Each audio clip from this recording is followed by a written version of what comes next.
Gavin Bauer in right field, and Cruz Schenk on the mound.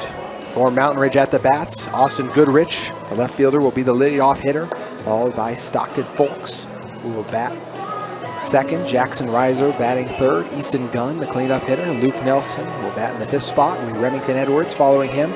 Austin Ellis, the designated hitter, batting seventh. Dylan Singleton will bat in the eighth spot. And in the ninth, it'll be Braxton Miller, the shortstop. Skyridge won a nail-biter 1-0 against Pleasant Grove. It was the best pitching duel we've seen so far this week. Tyler Ball was lights out. In that one, he tossed 12 strikeouts, as was Braden Marks, who tossed 13 strikeouts. So the two pitchers combining for 25 strikeouts in that earlier pitching battle between the Skyridge Falcons and Pleasant Grove Vikings. As for Mountain Ridge, they defeated Bingham 10-3. And speaking of Bingham, the loser of this game will go on to take on the Miners in tomorrow's 1:30 matchup. The winner will not be in action until 7 o'clock tomorrow. The winner of this game places themselves advancing in the winner's bracket, and if they're able to get the win after, that would allow them to advance. They just would need one more win against the team, whoever emerged from that losing bracket, to advance to the 6A state championship game. But the winner of this for sure in the Final Four. Goodrich takes a hack, gets nothing on the first delivery from Schenk.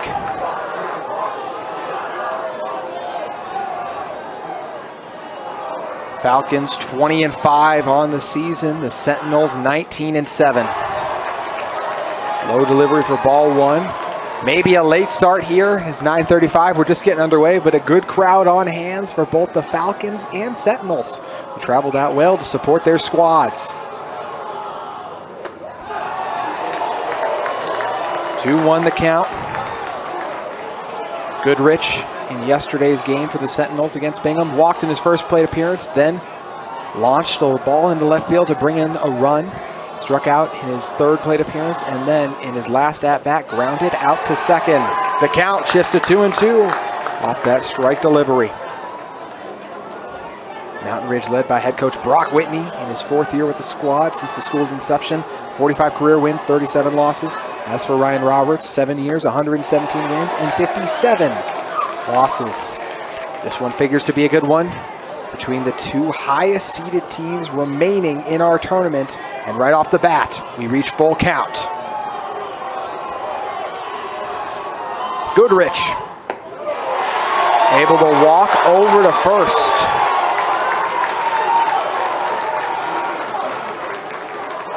This game starting 2.5 hours after it was originally scheduled due to some weather delays, some lengthy games as well today, like the one we just had that got underway, in which American Fork was able to defeat Syracuse 9-3. That'll be the first game of tomorrow's action, is Syracuse taking on Riverton. A rematch in the first game of bracket play, and the winner of that will play American Fork. Stockton Folks now due up. He takes a strike. Folks yesterday walked in his first plate appearance, then flew out to left field, then brought in 2 runs with a triple. He destroyed into center field. The pickoff attempt unsuccessful, and Folks struck out in his final appearance at the plate. In Region 4 play, Skyridge 13-3. In Region 3 play, the Sentinels 11-4. This one hits slowly. They'll just take the easy out at first. Schenk hops off the bag. Young hops off the mound. Youngberg hopped it off the bag. They swap places and get the out on Folks. That one Folks didn't even want to hit that one, just unintentionally deflected off his bat. It did allow Goodrich to head to second. So 1 out now.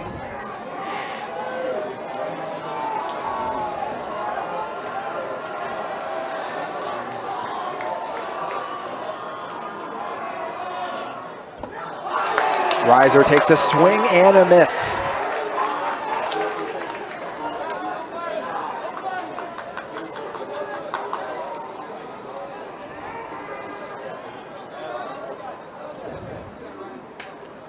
0-1 the count. Riser had a big game yesterday, launched 2 home runs, I forgot. Had 2 home runs in total. He was hit by a pitch in his first at-bat, and that was what was best for Bingham. That was the closest they got to stopping him. In his second at-bat, he brought in 2 runs off a big-time double. He lifted into left field. Currently falls to 0-2 in the count, facing off against Shank here. Then Riser lifted another into left field, but this one over the fence. It was a 2-run homer. And then he also brought himself in another home run. He rocketed into right field. He's the only player with 2 home runs in our tournament in bracket play so far, and the only player with 2 home runs in a single game. Currently behind the count, 0-2. Shank looking for his first strikeout. Come after a pickoff attempt as they look to retire Goodrich unsuccessfully.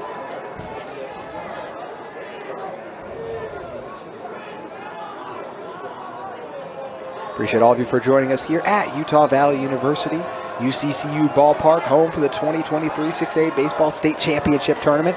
We'll have 4 more games on deck for you tomorrow. The only thing yet to be determined in those is where these 2 teams will be playing. The winner will play Bingham at 1:30. The loser gets to wait. The winner will play at 7. The loser will play at 1:30. Skyridge had a lengthy break. Their game was at 11 o'clock, although Mountain Ridge and Bingham also had a pretty good one because their game was at 1:30. 1-2 the count. Riser fights and gets back in the count, 2-2 off the high delivery from Schenk.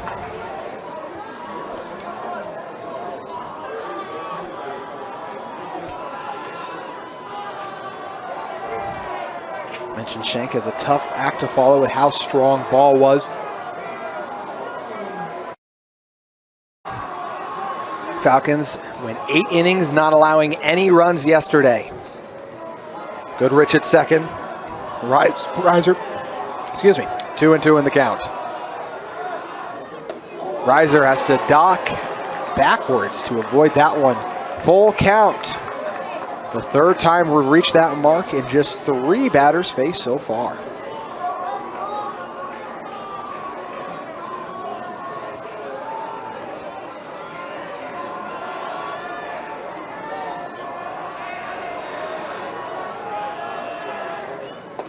Riser goes down swinging. The most prolific hitter in bracket play so far strikes out for the first time. Easton Gunn, the catcher, now due up with 2 outs as the Falcons try to leave Goodrich stranded on second. Easton Gunn, the catcher in yesterday's action, flew out to right field in his first plate appearance, but it was an RBI. Grounded out to first and flew out to center field. His last 2 plate appearances of yesterday's action against the Miners. Strike 1 delivered.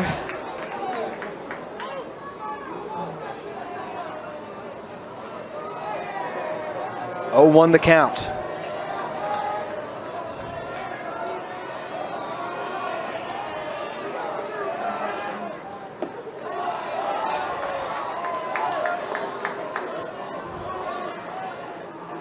One and 1 the count.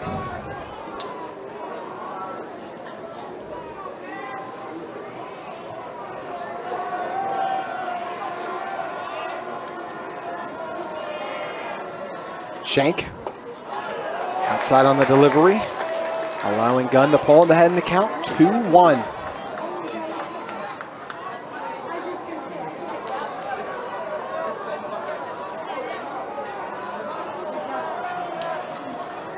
A combined 7 teams from Region 3 and 4 advance to bracket play. 2-2 the count. And Shank is fired up. The atmosphere electric here late. Shank 1 pitch away from back-to-back strikeouts and getting the Falcons back on the offensive. The top seeds in the tournament looking to hold the Sentinels scoreless. They'll come, if they're able to do so, on another full count delivery.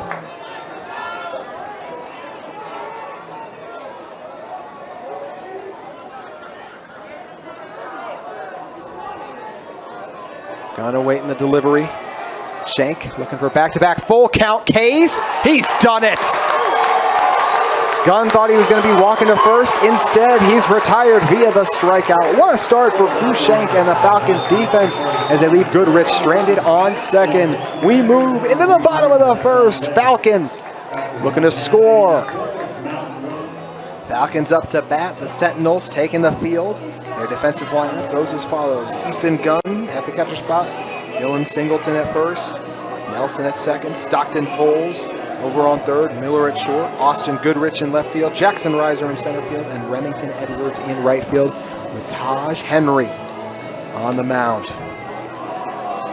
As for the Falcons offense, Dalton Young will once again be the leadoff hitter. Cruz Shank will follow him up. Isaac Johansson will then be due up, batting third. Tyler Ball batting cleanup in the fourth spot. Ike Pickle will bat fifth, followed by Ty Evans, Gavin Bauer, and Mason Thompson, and Chase Youngberg round out the order for the Falcons. I mentioned the Falcons offense scoreless in regulation. They needed those extra innings in the eighth to be able to get a win, but they were going against quite the pitcher yesterday, and Brady Marks, who's committed to go to Hawaii. So the Division I pitcher had a lot of success against him yesterday. We'll see what Taj Henry and this Sentinels team, littered with talent, can do here.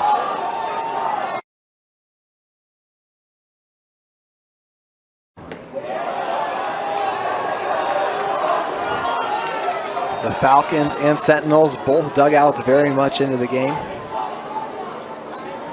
1-0 the count off the first ball delivery by Henry. Swinging, getting nothing is Young. Count moves to 1-1.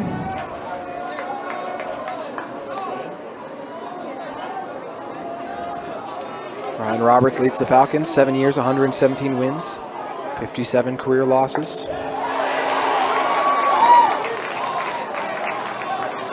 Count now to 1-2. Young in danger of striking out. He did so in his first two plate appearances yesterday, then had a walk in his third at-bat, but then launched a ball into left field for a double. His last at-bat of the game. This one's going to end up in foul territory, so unplayable. 1-2 the count. We sit here at zeros early. It's a late night, but both these squads are amped up and ready to go, with an opportunity to reach the Final Four and 6A play on the line. Young fouls that one into his own, I believe, shin. It was a little difficult for me to see off the angle, but either way, into his lower leg. 1-2 the count still. Skyridge on the season outscored their opponents 222 to 103 in terms of runs scored versus allowed. As for the Sentinels, 237 runs scored, 123 allowed. Young thought about swinging, but pulled back. The appeal down the first base line, and they'll say he did not go. First base umpire took his time making that decision as he thought about it.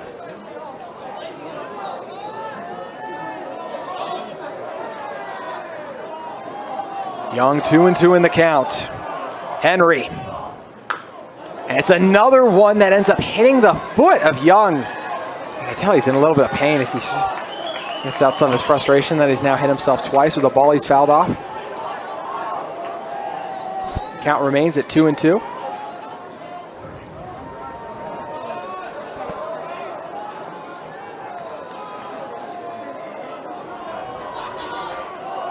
Henry.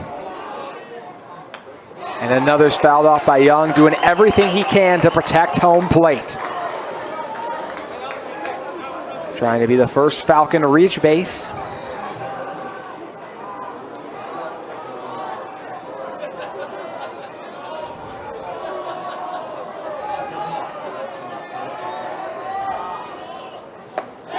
And strike three delivered as Young heads back to the dugout. Big delivery and a big time start for Taj Henry.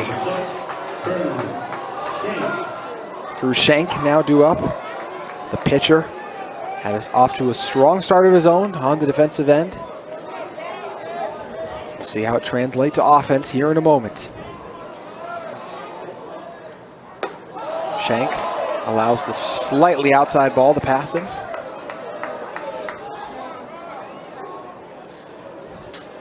The Skyridge team earned the top seed, so they took on Davis, the 16 seed. And they dismantled Davis 11-1 the first game and 7-2 in the second game to enter bracket play. Shank, the pitcher, in yesterday's action where he played center field, struck out in his first plate appearance, reaches off on this one. It was a 2-0 count. Now it'll go to 2-1. But Shank grounded out to second. Made it to first on a fielder's choice. Then rocketed one into right field. And that run into right field by Shank was the walk-off victory, as it scored Young. Dalton Young made it to first in the bottom of the eighth. Then Shank able to drive him in after he ripped a line drive into right field. Shank with the walk-off delivery, trying to have a similar type performance today after fouling that one off. 2-2 in the count. Shank sends one into right field. It sails in the air and will drop before it reaches Edwards out in right field. Shank with the first base hit for the Falcons.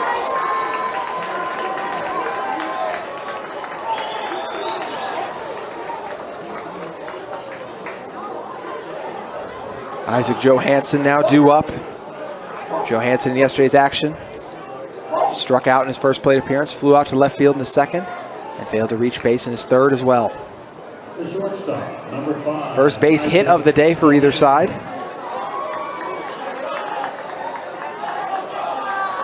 Mentioned Skyridge's success against Davis. They got off to a hot start in the bottom of the first inning. They added 4 runs. Then in the bottom of the third, they added 5. And they got off to a hot start once again against Davis, scoring 4 runs in the bottom of the second and 1 in the bottom of the first. Added 2 more in the bottom of the third for the 7-2 victory. They've gotten off to a lot of hot starts overall in the season, but that was not the case in their game against Pleasant Grove, as I mentioned. Vikings actually out-hit them 8-5, but the Falcons scored when they needed it most. 0-1 the count, a runner on first.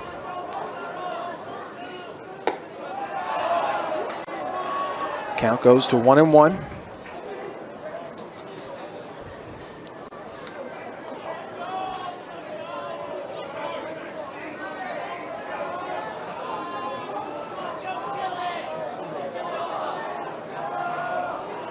The 1-1 delivery. Henry pops it back into foul territory directly behind us.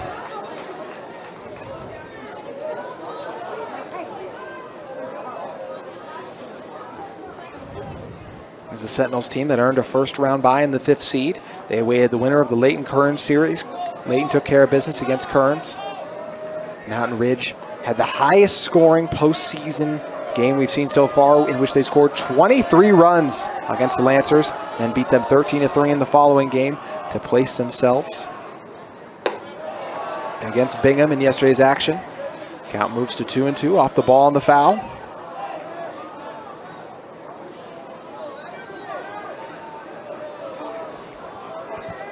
Two the count, 1 out. Runner on first is Shank. Sometimes you see a pinch runner come on. That's not the case, as the pitchers decided to run the base paths. Henry.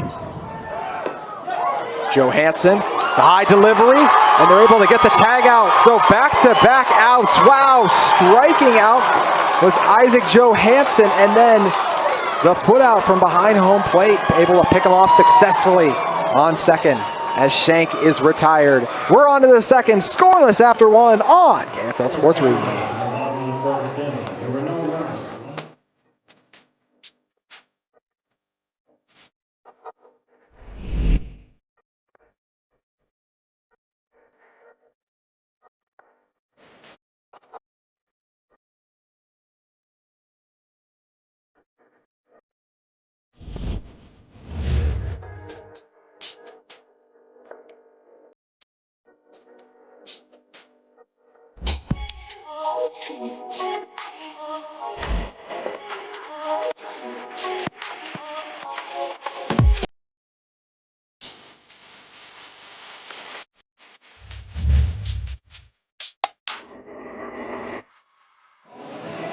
Second inning set to get underway. The first inning came to a close off that great play from Easton Gunn.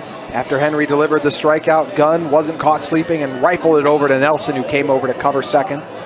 And and they were able to retire, or excuse me, actually I believe it was Miller, the shortstop, who came over, but they were able to retire the bats of the Falcons. And now they're up to bat. Coming up for them is going to be Luke Nelson, the second baseman, Remington Edwards in the hole, and Austin Ellis, the designated hitter. For Edwards on deck, Ellis in the hole.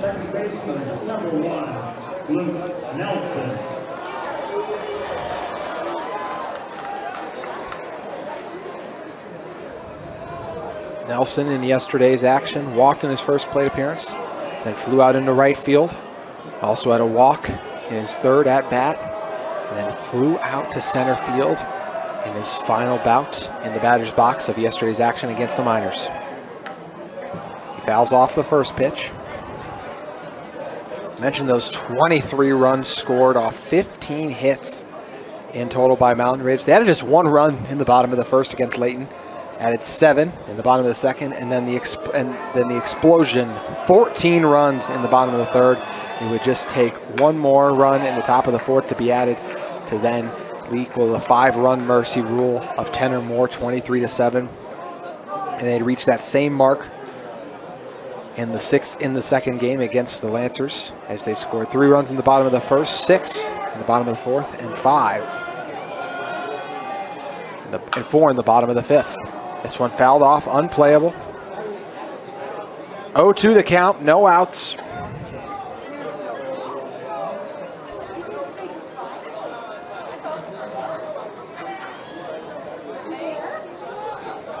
Mountain Ridge, after a strong start yesterday, scoring 2 runs against Bingham in the bottom of the first, and adding 2 more in the bottom of the second.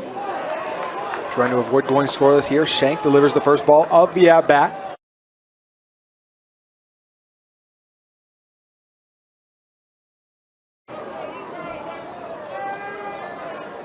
1-2 the count. Low delivery on the drop 3. Actually, they will say he just got him out on the tag out, or whatever. Either way, the result the same. Nelson taken care of. It's the 3rd consecutive strikeout for Cruz Shank, who has been sensational to start our nightcap. Remington Edwards now due up. Edwards struck out in his first at-bat of the previous game, then grounded out into a double play, then flew out to right field, and then was retired to center field, then struck out in his final plate appearance. Edwards didn't have the day he'd hoped for yesterday. 0-1 in the count here with 1 out. Making it 1-1 off that ball delivery. The Sentinels scored 2 runs in the bottom of the first, 2 in the bottom of the second, 3 in the bottom of the fifth, and the insurance added in the fifth.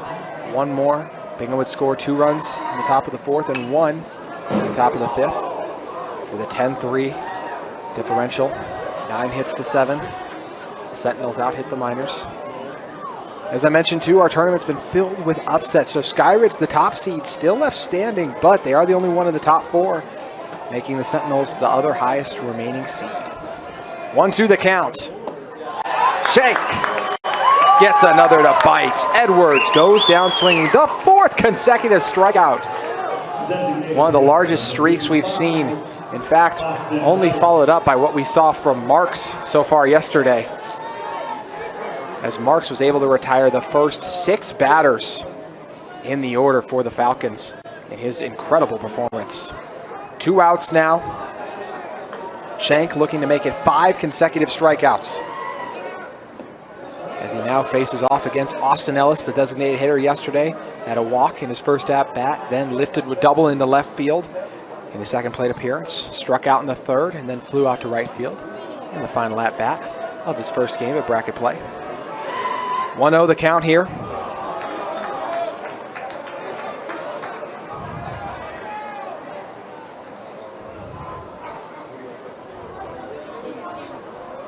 The count. I mentioned Skyridge, the top seed remaining, and the only one in the top 4, as this ball was fair, and it squeezes just down the third base line. Ellis thought about trying to stretch it into a double, but he's going to quickly head back to first. But Ellis fired up as he's got the first big hit for Mountain Ridge.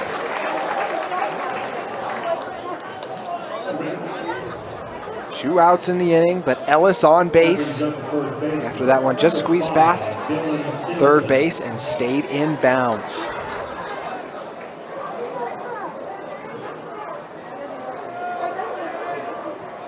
Singleton now due up. Singleton in yesterday's action. Grounded out in his first plate appearance. Then brought in a run on a shallow hit in the left field in his second at-bat. Then walked safely in his third. So 2 plate appearances in 3 at-bats yesterday. Looking to keep the inning alive for the Sentinels. The bunt unsuccessful. The 2-seeded Cyphers Pirates were taken out of the tournament by Westlake. In back-to-back 4-3 losses, the Pirates fell to the Thunder.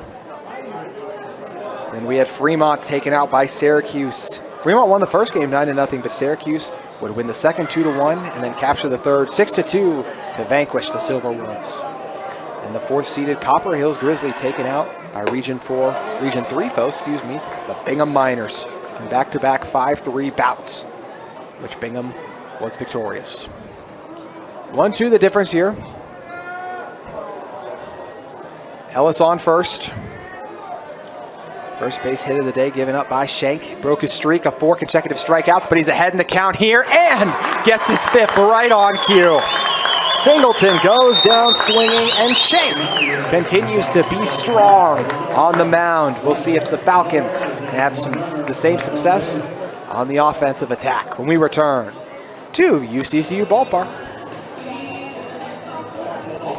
Bottom of the second set to get underway, and one of the state's most prolific hitters, Tyler Ball, set to get underway. Talked about the success he had on the mound yesterday with those 12 strikeouts, having 10 of them in 4 innings too. Ball wisely lets the first ball pass him by. Ball in the batter's box yesterday. Didn't have quite the normal success with 2 strikeouts, but did crush one into center field. Goes to 1-1 in the count after the swing and miss there.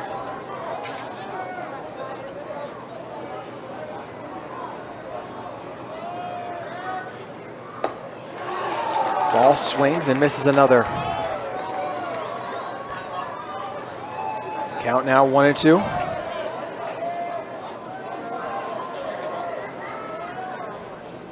And Ball fouls it off. Looking to stay alive in the count here early.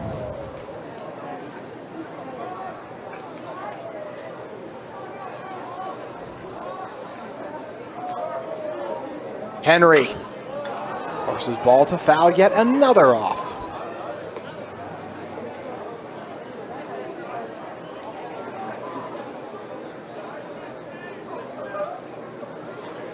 Ball swapping out some equipment real quick before we're set to resume action.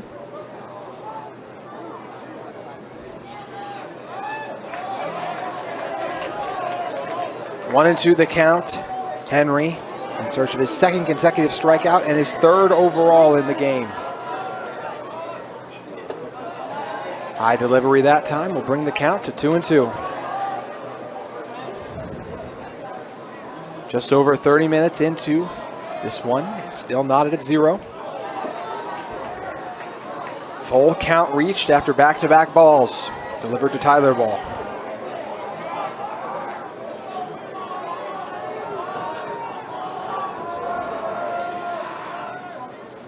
And Ball booms it into left field, deep. Sentinels going back on it, and it ends up hitting the wall. So Tyler Ball with the booming double for Skyridge.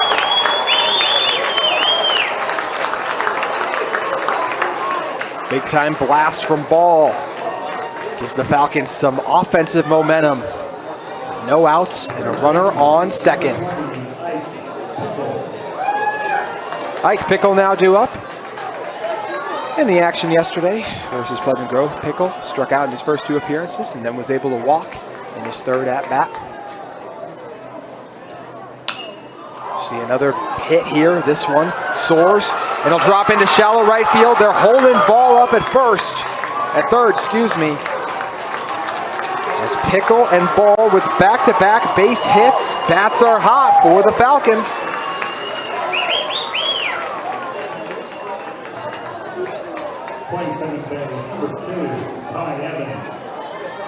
Ty Evans now due up.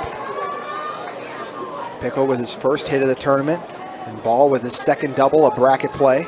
Should say Pickle's first hit, a bracket play so far.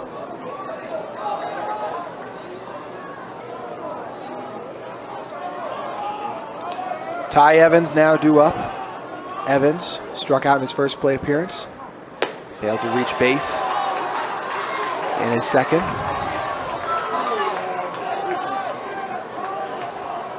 In his third at-bat, did land on first, but he rocketed a line drive into right field. 2 runners on base on first and third. You see Gunn make his way up to the mound, talk things over. They're trying not to load the bases with no outs. Gavin Bauer on deck.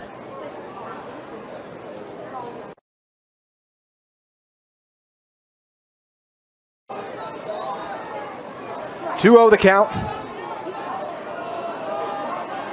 Evans waiting for an opportunity to make a play. It took him a while in yesterday's game. A chance to do so here a lot earlier. Instead, he takes the first strike on that delivery. It's Taj Henry able to find his way back into the zone. Ball at third. Pickle on first.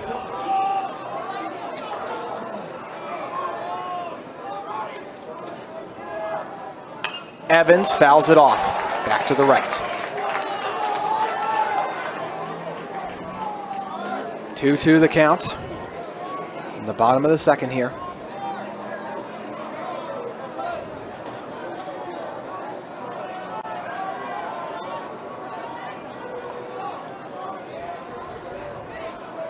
Evans gets another outside delivery through. Full count now. Sentinels in danger of loading up the bases.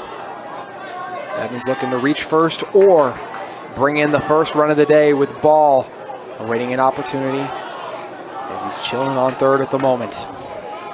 Pickle to first. Henry checks behind. The full count pitch. Winds, delivers. Evans makes contact. Sails into center field. It's brought in. They're going to send Ball home. The throw goes far. It's going to be close. And Ball just able to beat it. The speedy slide brings in the first run of the day on the sacrifice fly from Evans. Riser out in center field, closed on it quickly, got the out, and it was a great throw, but just couldn't beat the speed of Ball. It was on target.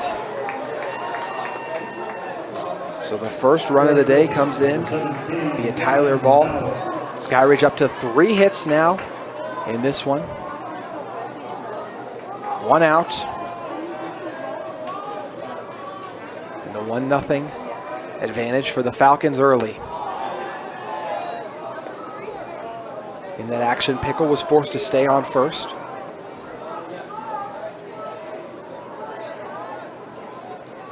Bauer now due up. Bauer in yesterday's actions, 2 strikeouts, but he's got a base hit here as he rips one into right field. Trying to step it into a double is Bauer. Bauer's caught up in a pickle. Bauer buying some time. No one's came to cover up second. They're able to get the tag out at home and sliding safely across home. Able to get the tag out at third.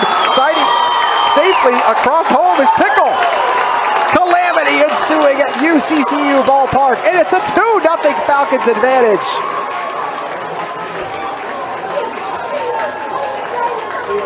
So Bauer crushed that one into right field. Tried to stretch it into a double. Evans used the wheels. He dove into third, thought he was going to need to. But the throw from Remington Edwards, who was out in right field, was actually over to second. And he got it over in time to Nelson. Or I believe it was actually Miller in that scenario based on the shift, but either way, they get it over there. And then Evans, or it's Bauer actually, who was retired, of course. But then it was Evans who realized he needed to turn back. He even tried to signal. Bauer even tried to single the Pickle to go home, but Pickle was still getting up from sliding. He was eventually able to do so. Then there was the chase down that ensued with Singleton giving chase. There was no one over to cover second just because of the defensive alignment and the shifting that ensued. 1-1 the count right now, facing Thompson, the designated hitter who's currently up. And because no one was there, Singleton had to chase him down himself, and that allowed the time necessary for Pickle to come home. So 2-0 the advantage, 1-2 the count.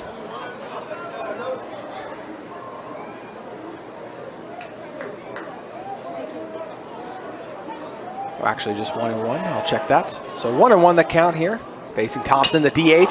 Thompson drills one into right field, and it is just gonna end up in foul territory.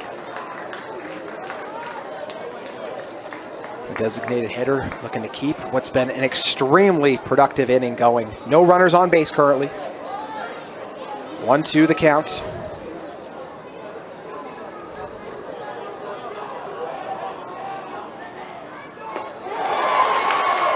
And retired is Thompson. He goes down, but not before the Falcons were able to add 2 runs. They lead it 2-0 in the bottom of the second. The third inning underway. Up next on KSL Sports Rewind. Third inning action about to get underway here at UCCU Ballpark. Normally home to Utah Valley University, but this week home to the 6A State Baseball Championship Tournament. BYU hosting the 5A tournament. If you're interested in any of that action, you can find it all on KSL Sports Rewind. Dusty Lister has you covered there. Also covering the state lacrosse championships and soccer championships this week. All available to be streamed on KSL Sports Rewind. Braxton Miller due up for the Sentinels, the last batter in the order. It was the first time we've seen Miller bat this week. Miller facing off against Schenk. This one crushed into left field. Oh, it's gone. What a response. Mountain Ridge with the home run. I believe it was a home run. Mountain Ridge thinks it was a home run, and they'll actually be sent back. It was not a home run, so I apologize for jumping the gun. Our home plate umpire is not happy that they jumped out there. It is hard to see the balls just because it's gotten dark here late. I thought for sure that was out of here. It sounded great. Even, part of the reason I thought it was gone is Tyler Ball in left field. He gave up on it. He just kind of stopped, but it ends up, I think at the moment there's kind of a discussion going on. I think at the and they are going to say it was a home run. So my eyes didn't fail me, as it will officially be a home run, and the Sentinels were set back originally by our home plate umpire. They can now return out of the dugout, fired up, as it's back to a 1-run game. The huge home run shot from the shortstop, Braxton Miller, a game changer.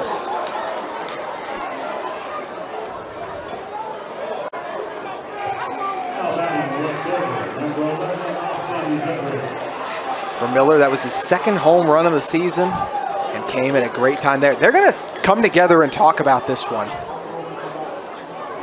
From my vantage point, what I saw, which as I said, I originally thought it was a home run, was ruled not a home run. I thought it hit over the Burr ball. I mean, Ball did left field. He gave up on it, like I said.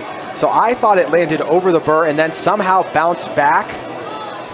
All the kids are trying to argue about it right now over up there, saying they got the better angle on it to see the call.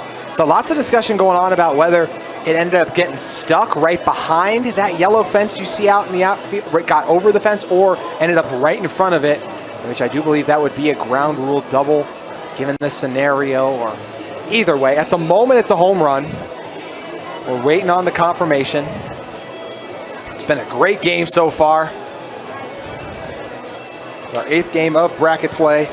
Our umpires coming together to discuss it. At the moment, Miller with the homer. I believe none of them had a great angle on it. Just like when I tried to call it a moment ago, I thought it was a homer. They're discussing if they think it was. Originally, you could see they kind of thought it was that ground rule double at first. The longer these discussions happen, sometimes you see a change happen. As I said, I still feel like it was a home run. I'm going to stick with my gut in that regard. We're waiting for the official call, so all we can do is speculate at the moment in regards to what the decision will be. But regardless, it'll be Goodrich, the leadoff hitter, due up next for Mountain Ridge, trying to keep things going. Schenk had been so strong before that. He had 5 strikeouts through the first 8 batters faced. And I believe at the moment the call is going to stand. The Mountain Ridge faithful felt like they saw it get stuck out there, and they do not feel like it was a home run at the moment.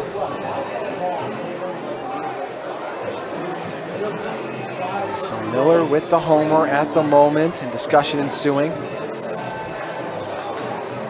You see Coach Whitney discussing things with our umpires. As he feels like it got stuck. This is where it's just kind of the rules of the ballpark and how it follows. I said, I thought it got over the fence.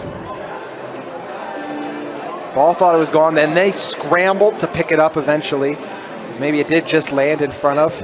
It's got to be one of the longest discussions we've had so far in the last few days as they continue to talk things over and force me to continue to fill time basically as we wait for action to resume any second. Hopefully any second at this rate.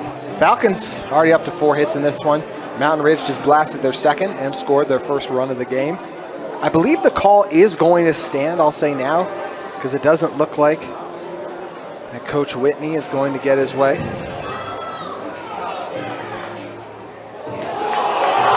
As they will actually, wow, so they do change the call and they force Miller to go back to second.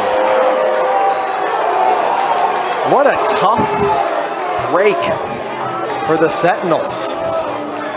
So what will look to be a home run becomes a ground rule double, as they'll say it didn't completely clear the fence, instead landed right between it for a moment and then ended up falling down.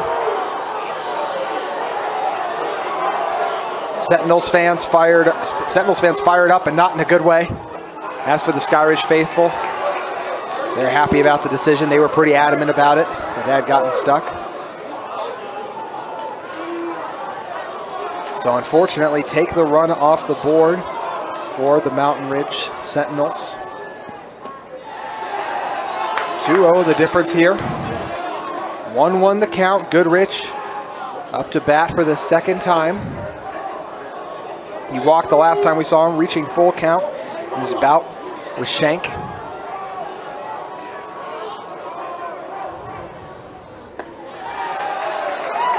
Strike 2 delivered. No outs in the inning. This long discussion we saw play out there. But it all leads to Miller, located on second at the moment. This one's fouled off, unplayable.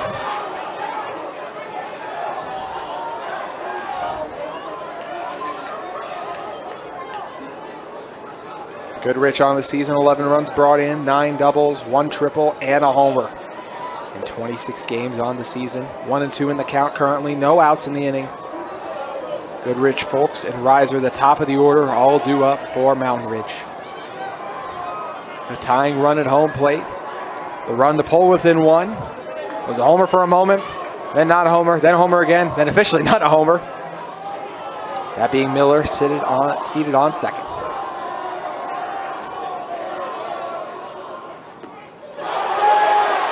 And the low delivery as that ball squeezed away.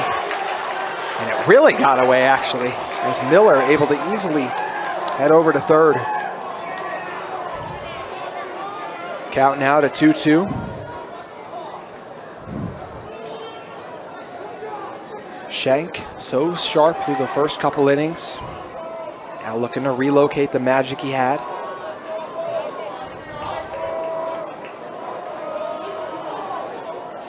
Two and two the count.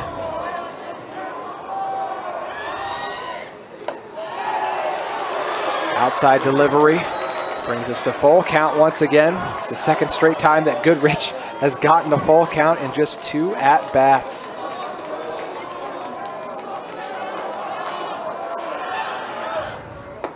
That's a high delivery. Goodrich walks to first.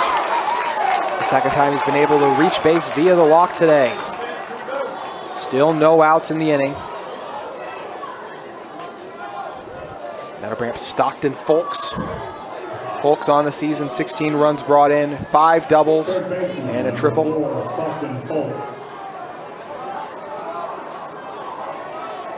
The tying run now on second.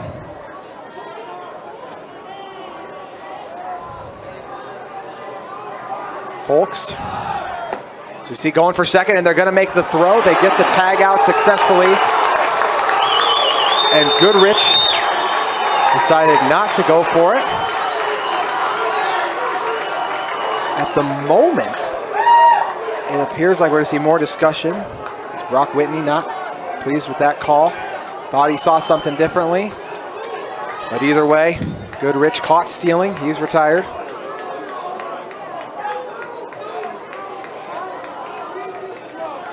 Sometimes you try to do that in order to draw the throw, and then you try to bring in your runner on third, Miller, but Miller did not end up moving.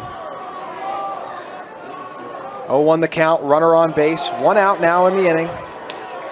Count shifts to 1-1. Folks, the last time we saw him, grounded out to first. It did advance Goodrich to second. Johansson took a moment to jog out from behind home plate, talk things over with Shank.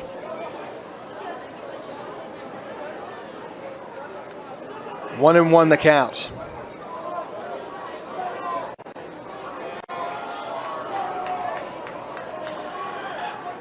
Folks takes a big hack, gets nothing. He now trails in the count. The Sentinels originally thought they had a home run. Now in danger of getting their second out here with the count at 1-2.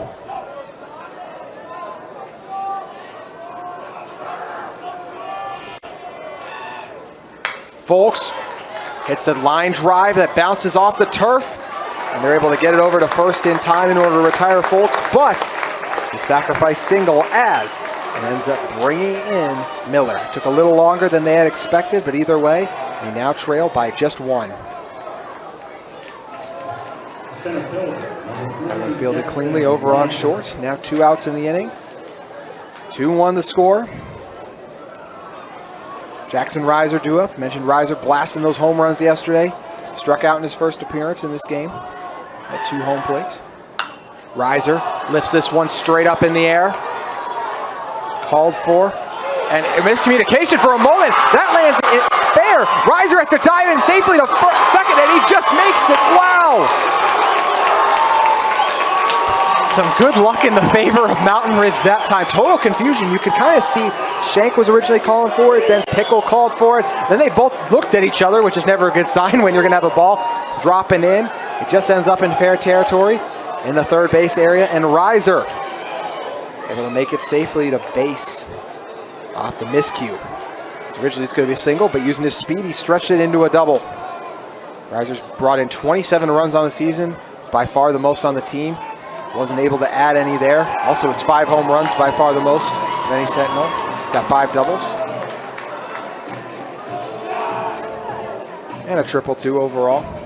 And once again, Reiser making plays, keeping the inning alive. And now the tying run on second with Easton Gunn due up in a second. See a discussion going on the mound now.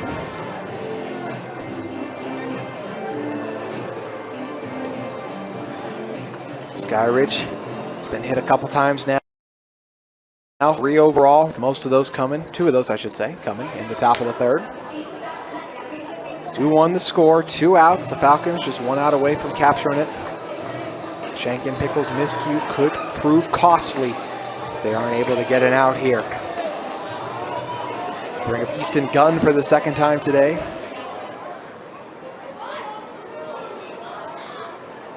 Gunn on the season, 14 runs brought in, 2 doubles, and a homer. Homering here would give him the 3-2 lead. He's just trying to reach base and bring in a run for his team. Gunn allows the low delivery to slide by for ball 1.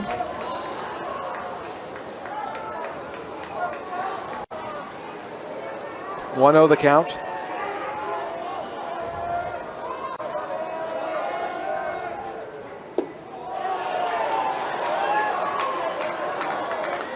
The count.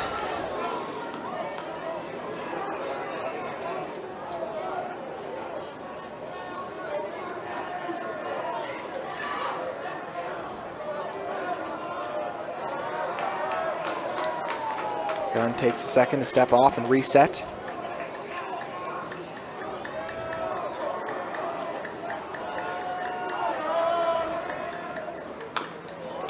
It's fouled off into the dirt. The first strike of the at-bat. Gunn struck out the last time we saw him. Reiser at second. You know, he's got some speed. That would have been a single for pretty much everyone else, as he was nearly thrown out after Pickle was able to pick it up and throw it over to Evans, who came over offset from second to cover the base pad. Count even to 2 apiece. Off the swing and miss from Gunn. 5 strikeouts for Cruz. Shank already looking for number 6 and trying to get the Skyridge out of the top of the third.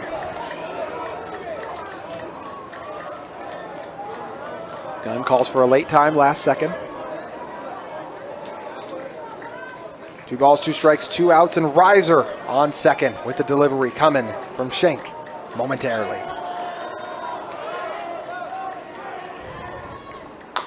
Gunn hits a slow roller, fielded by Shank.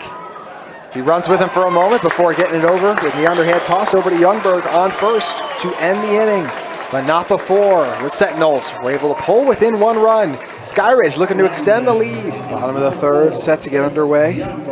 Skyridge down to their last hitter in the order, and Chase Youngberg.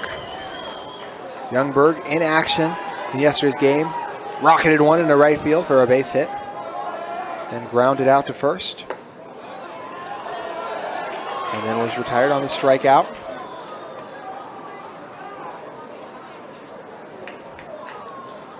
One-0 the count for Youngberg. Henry, line drive, takes a bounce. They have to wait for a moment. As for a second, it looked like Singleton had gotten off the base pads as he shifted off, but was able to get back on top of it just in time for the first out of the bottom of the third.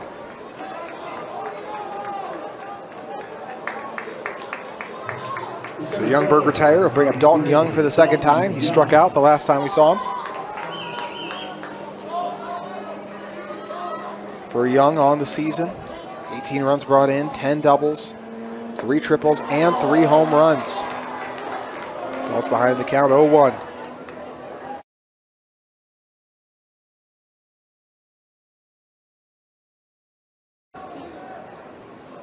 Young chops it just into foul territory.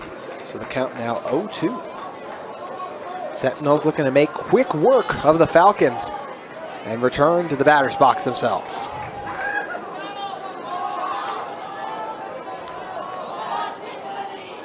Henry's been exceptional here. He's 6-1 overall in the season. Makes sense why they turn to him to try to beat the top team in Region 6. Fly ball hangs in the air for seemingly forever, but eventually Jackson Reiser easily gets under it to retire Young for the second time today.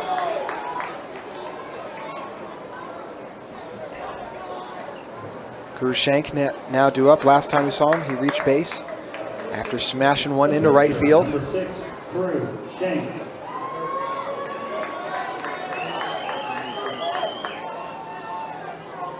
Shank has gotten it done for the Falcons here early on the mound. Shank himself 5-1 on the mound. Both these pitchers with just 1 loss on the season. One of them more than likely going to be credited with 2, unless we have a situation where a lead is surrendered after one of them is taken out of the game. 28 runs brought in overall. 6 doubles, 3 triples, no home runs for Shank. He shut off the speed a few times in the field. 2 outs in the inning, 1-1 the count. Shank looking to be the first Falcon to reach base in his first 2 at-bats. Ball 2 delivered. The Falcons faithful in disbelief on the decision from our home plate umpire.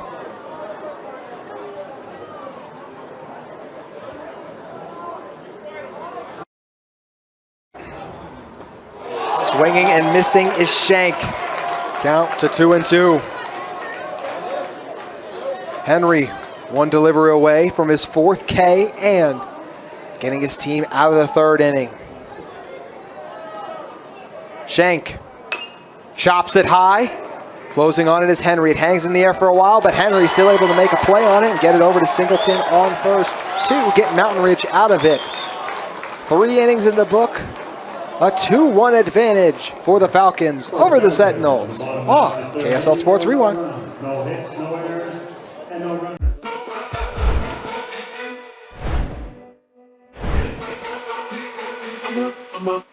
Okay.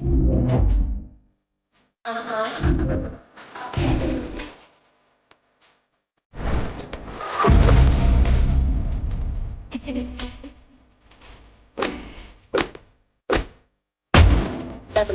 You ain't on my level, then shoot. I fit inside. The fucking shit to be allowed. Fourth inning action set to begin at UCCU Ballpark.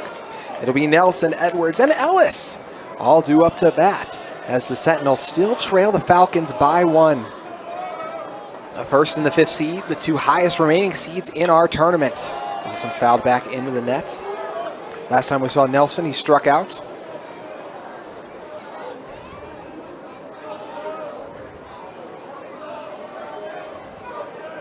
Nelson, 25 runs brought in, by far the most of anyone on the Sentinels.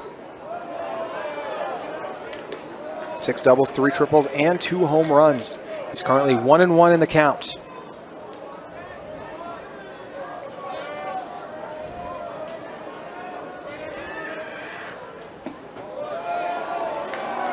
Two-1 the count after the outside delivery by Cruz Shank. Shank really strong in the first 2 innings. Nearly gave up a home run, and that kind of controversial no call we saw as it ended up being ruled a ground rule double. Nelson lifts one into foul territory, so the count to 2-2. Just over an hour played now, and 3 innings into this one. It's been a really well-played game by both sides. The 2 have combined for 7 hits, both pitchers being Shank and Henry have been sharp early. They've combined for over 10 strikeouts. Nelson reaches full count after allowing the high delivery through.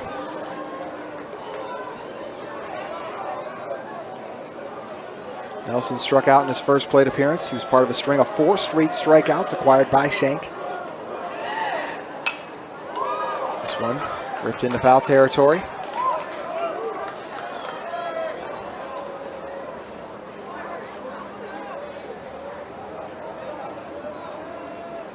Full count. Nelson looking to avoid striking out for a 2nd consecutive time and land on base. And he's able to do it, taking the walk. It's the 4th walk, the 3rd walk of the day allowed by Shank so far. Number 34, Remington Edwards. So that'll bring up Remington Edwards. Edwards, last time we saw him, he also struck out. Edwards on the season, 21 runs brought in, 6 doubles, 1 triple, and 2 home runs. Shows bunt, goes right down the first base line. It's fielded cleanly, and the tag out successful by Youngberg as he takes care of Edwards as soon as he steps up off the bunt. But it did advance Nelson over to 2nd in the process.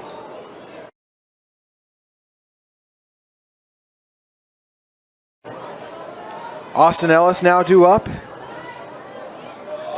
He hit one into left field the last time we saw him.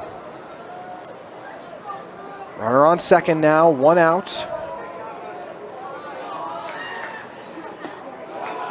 That low delivery squeezed away from Johansson for a moment, but he was able to trap it.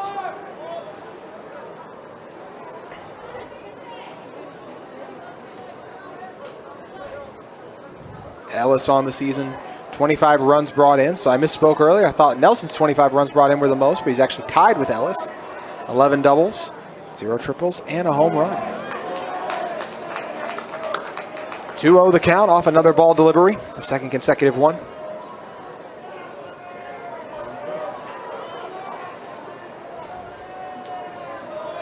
Ellis resets with Nelson on 2nd. Shank winds, delivers.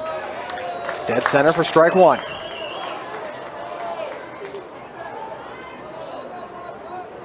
A reminder of what's at stake. The winner moves into the Final 4, a position that currently American Fork captured, and they're the only ones to have so far. Pickoff attempt unsuccessful to 2nd. As quickly diving back to safely was Nelson.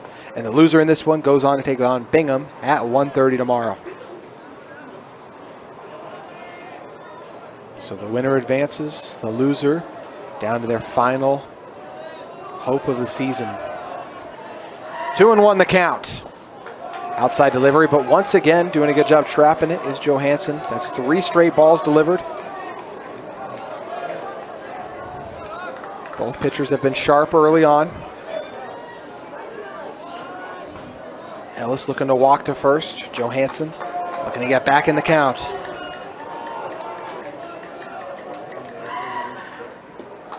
And that's an outside delivery. Ellis fired up as he's heading over to first. Second walk allowed of the inning.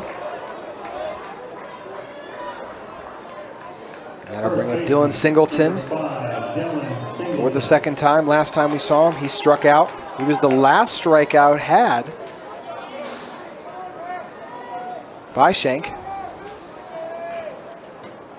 Just trying to find his mojo once again. So we are going to see the Falcons take a meeting. No one warming up for Skyridge. They'll step off the mound to take the meeting. As they're trying to sort things out here defensively. They have the 1 out in the inning, a runner on second. The count resets, also a runner on first with Ellis making his way over there. Singleton due up in a second. Singleton on the season. 5 runs brought in, 1 double. And Miller on deck. You know Miller's eager to get up to bat again after having what he feels a home run taken away from him. Sentinels bench was irate about the call. Or excuse me, dugout was irate about the call. The lengthy mound meeting about to come to a close. Shank going to stay on for Skyridge.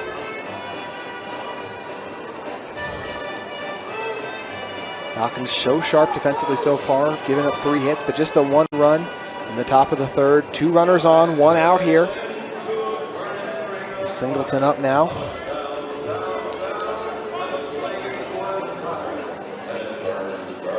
Singleton drove in a run yesterday for the Sentinels as part of their 10-3 victory they achieved over Bingham. No doubt eager to reach base and potentially bring in some runs here.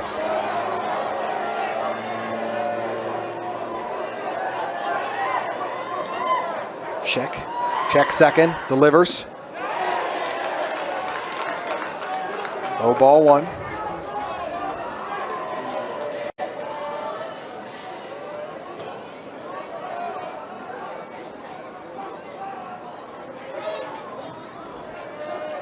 (1-0) the count.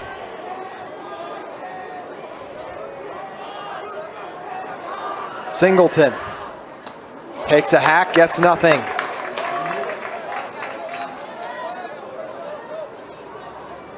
Mentioned Miller on deck, and then it'll be back to the top of the order with Austin Goodrich waiting.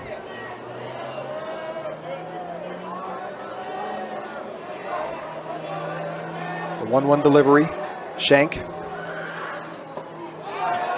finds the zone to pull ahead in the count. Off back-to-back strike deliveries.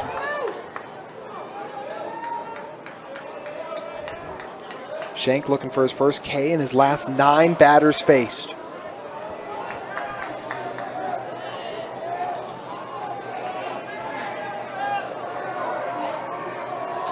Singleton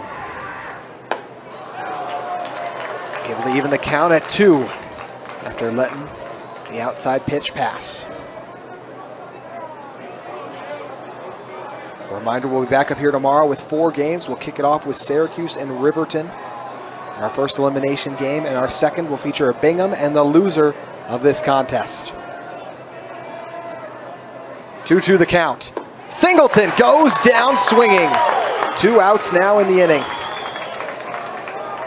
Still 2 runners on base for the Sentinels. Singleton frustrated as he heads back to the dugout after striking out for the 2nd time here. So Braxton Miller absolutely launched a ball into left field the last time we saw him. Ended up getting caught in the fence. We thought it was a home run. overturned to a ground rule double. He was brought in shortly later by Stockton Folks, who's now in the hole with Miller up. Austin Goodrich in the top of the order on deck. If the Sentinels are able to keep the top of the fourth going.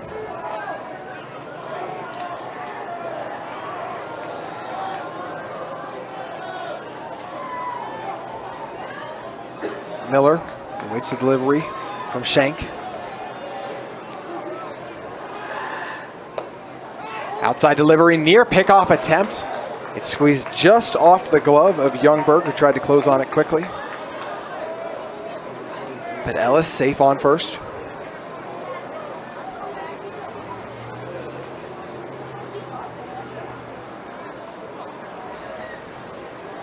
(1-0) the count.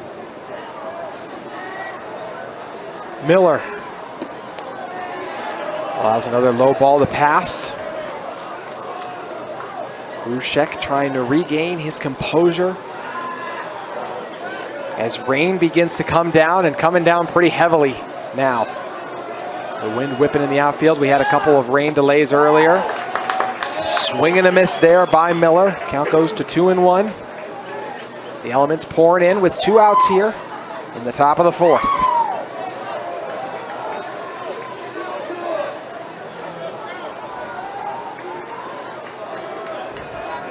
Miller pulls ahead in the count even further at 3-1 now. Sheck in danger of loading the bases with 2 outs, and the leadoff hitter for the Sentinels in Goodrich on deck.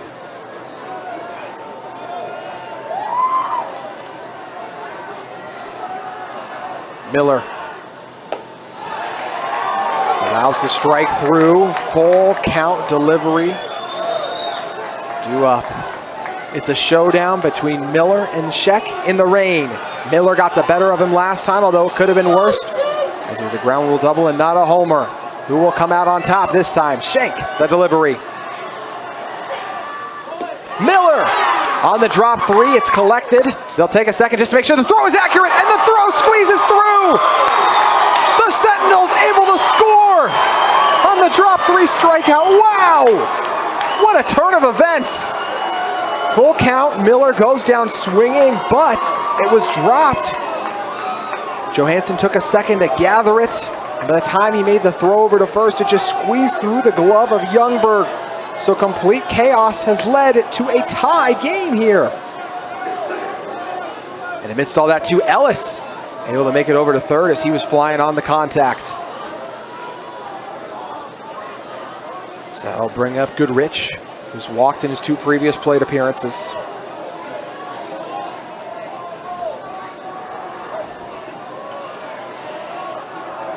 Miller 12 runs brought in on the season, able to add 1 there.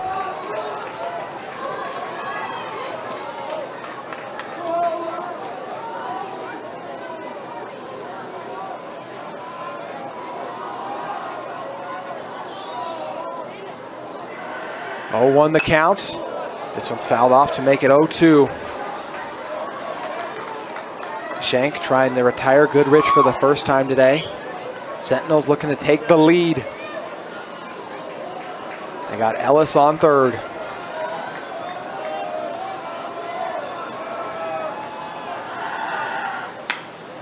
Another launched into foul territory. 0-2 the count.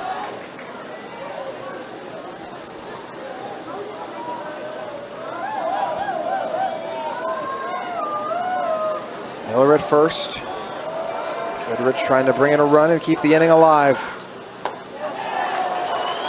He thought he had strike 3. It kind of started to make his way off the mound a little bit, but instead it was ball 2 just delivered to the outside. Or excuse me, 1-2. Because what we had was originally correct, but the scoreboard in the outfield was changed after a moment.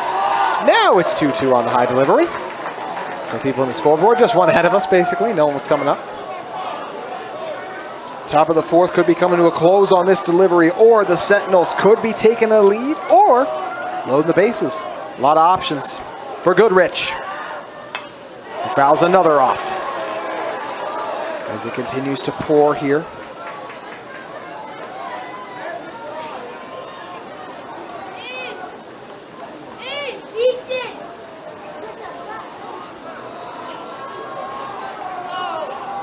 2 balls, 2 strikes, 2 outs, 2 runners on base.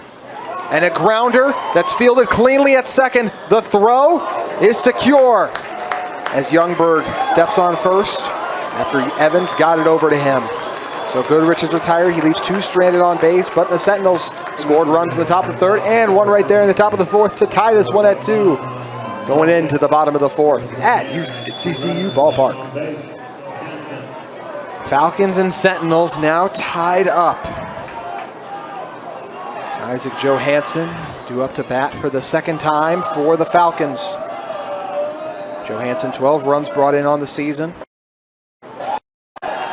6 doubles, 2 triples, and a home run.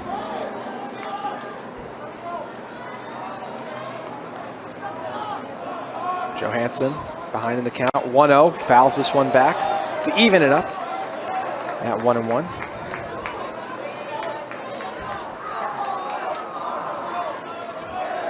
Skyridge already scored more runs back in the bottom of the 2nd than they had in their previous game against Pleasant Grove. So they only scored 1 in extra innings and none in regulation. Another high delivery that time from Henry. I believe the rain has stopped, as you see people making their way back down to their seats. It's been raining off and on at UCCU Ballpark all week, as it has all across Utah. Johansson goes to 2-2 off the hack that time.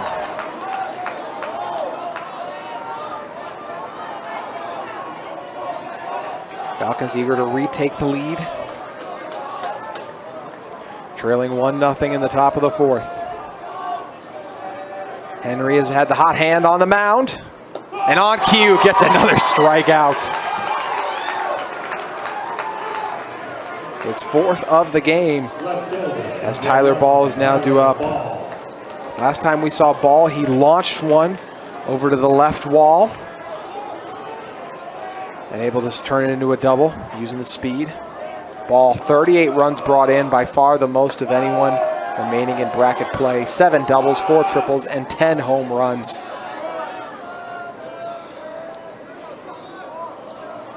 One-0 the count. 1-1 the count.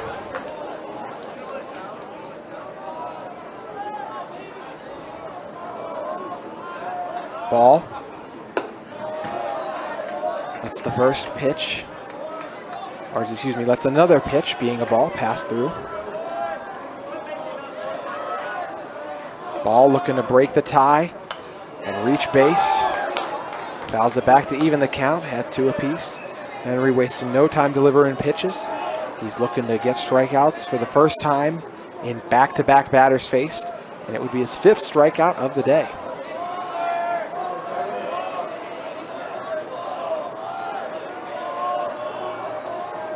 Two the count. Ball.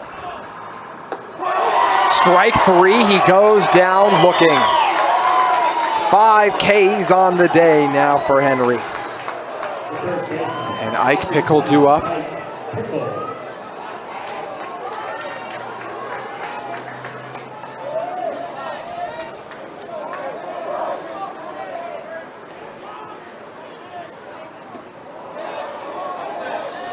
Inside delivery for ball 1.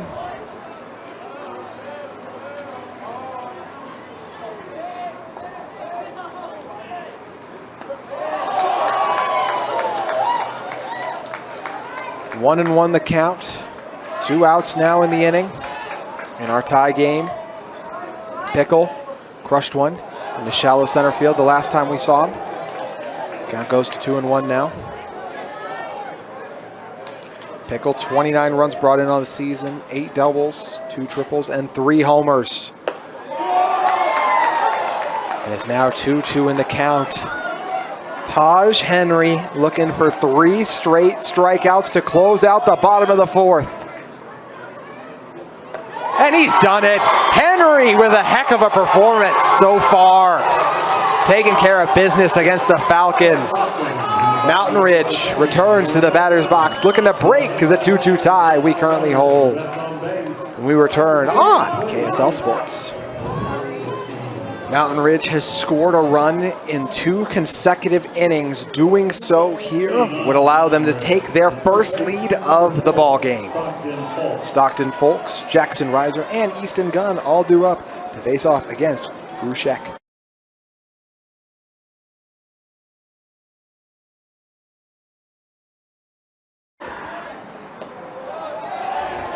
Delivery a little too low. Ball 1 that time. Folks in his first plate appearance grounded out to first, but did advance Goodrich to second. And in his second plate appearance, brought in a run as he grounded out to short on the sacrifice single. That was back in the bottom of the second. The Falcons that was back in the third. The Sentinels looking to continue to score some runs here. 2-0 the differential. This one ripped into right field. No one there at a moment, but quickly able to close and cover it up is Gavin Bauer to retire Folks for the 3rd straight at-bats.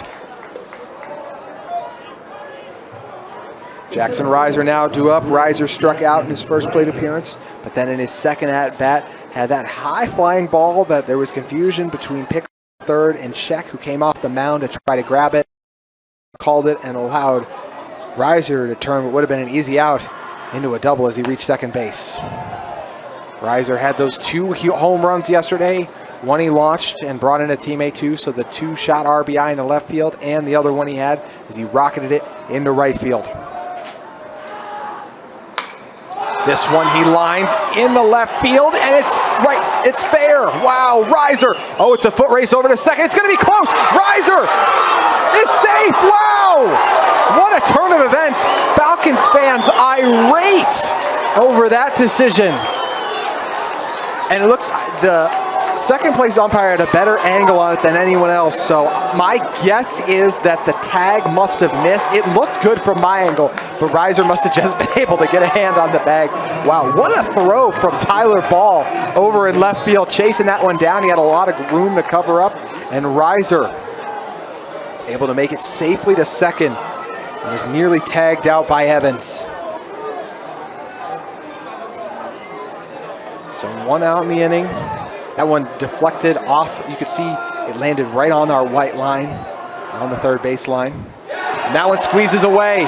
Sheck allows Reiser to make it over to third.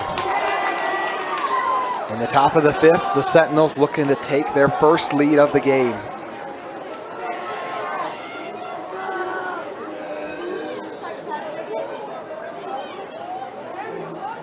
Very close call for Reiser, and it was a close call the last time he was there too, as on that fly ball I talked about that was misplayed, Reiser still had to dive into second to be safe, but those headfirst dives have worked out well for him so far. 1-0 the count for Gunn. He allows strike 1 through. Reiser at third. Gunn struck out in his first plate appearance. And then on the slow roller, he hit 2. Shank was retired in his last at-bat over to first. Count moves to 1-2 off the foul off from Gunn.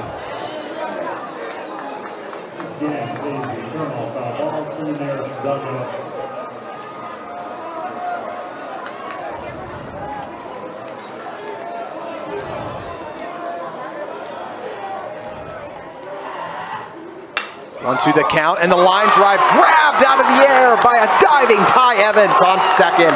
What a play by Evans. His spidey senses kicked in just in time, and he sold out to retire Gunn on the diving grab on the line drive. So Reiser on third, 2 outs now in the inning.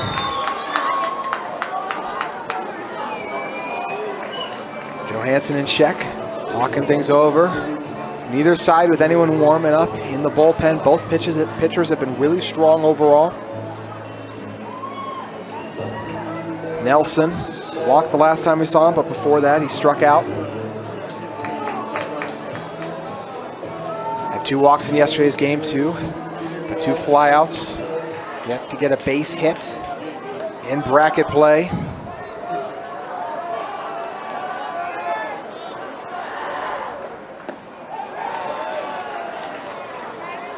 Nelson on the season with those 25 runs driven in. And his 26th, if he could secure it here, would be the biggest of the season, as it would lift Mountain Ridge to a 3-2 lead heading into the bottom of the 5th. 2-0 the count after 2 straight ball deliveries by Shank.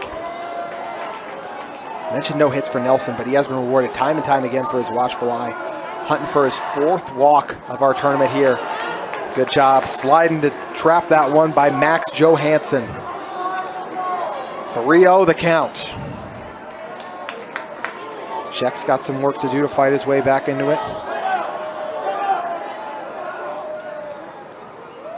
Edwards on deck with 2 outs if we make it to him. Saw a timeout for a moment, and so he ends up heading over to first.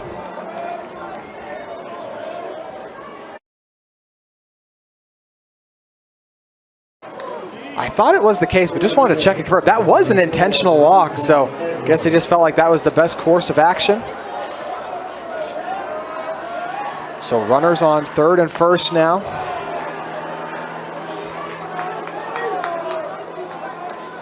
The intentional walk, even though he was ahead in the count, 3-0, so more than likely was going to walk anyways, but either way just trying to be safe. Remington Edwards due up, struck out in his first plate appearance, then grounded out to first on the bunt. Edwards falls to 1-1 in the count after taking the first ball, but taking a hack and getting nothing there.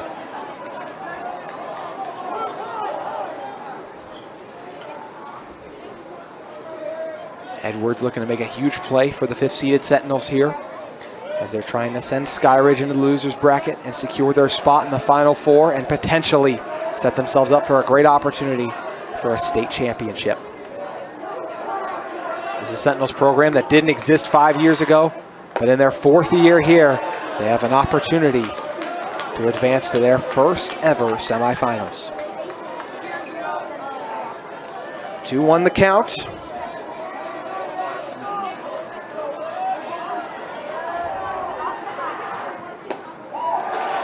Low delivery the outside for ball 3. Shank in danger of loading the bases. We'll see the Falcons talk things over. There is some action going on in the bullpen now, so we'll see if Shank's time is going to be coming to an end, or if the Falcons are going to continue to roll with him. At the moment, it looks like they're going to stick with him. The count 3-1. Very much in danger of loading up the bases here. Edwards got to be careful with 2 outs, but if he could blast one into the outfield or just get a base hit, it would more than likely bring in the run that would break our 2-2 tie we've held since the top of the 4th.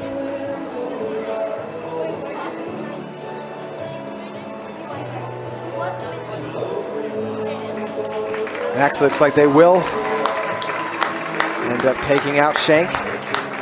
So making a pitching change. We'll step away and let you know what that change is when we come back on KSL Sports Rewind. Murphy Dunn now on the mound, the freshman. Looking to make a huge defensive stand for his team. Shank shifts back to center field where he played yesterday. Dunn dialed in and delivers a strike. As we saw a huge toss from Edwards, who thought he was easily making it over to first, but either way, we'll have full count.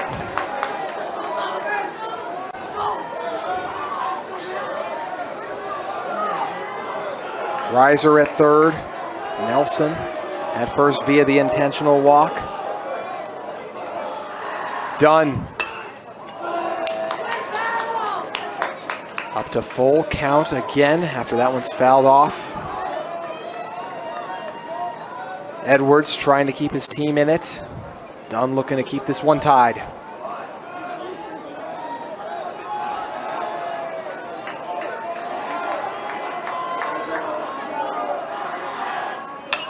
This one launched into center field, hanging in the air, but collected. What a clutch performance we just witnessed in the limited pitches he threw by Murphy Dunn, the freshman for the Falcons. Gets it done, leaves 2 Sentinels stranded on base, and we are tied, still heading into the bottom of the 5th at UCCU ballpark. Skyridge offense has become a little stagnant here, but they're looking to change that in the bottom of the 5th. They've gone scoreless since the bottom of the 2nd. And trying to turn that around is going to be Ty Evans, Gavin Bauer, and Mason Thompson all due up. Check stay may be over. Taj Henry still going on. Going strong. He's coming off that bottom of the 4th, in which he had 3 straight strikeouts to take care of the Falcons. That pitch deflects off, I believe, one of the pads of Gunn at the catcher spot and flies high in the air.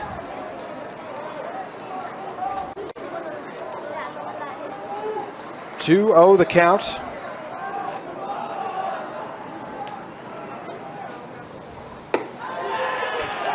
Another high delivery. Brings it to 3-0 now. Evans drove in a run the last time we saw him on a sacrifice fly into center field. He shows bunt, pulls back, and takes strike 2. Or excuse me, takes the first strike of the at-bat. So 3-1 the count.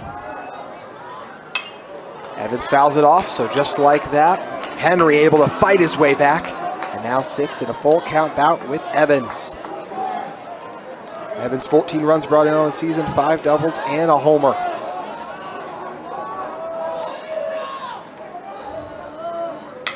Evans fouls another off, doing everything he can to protect home plate.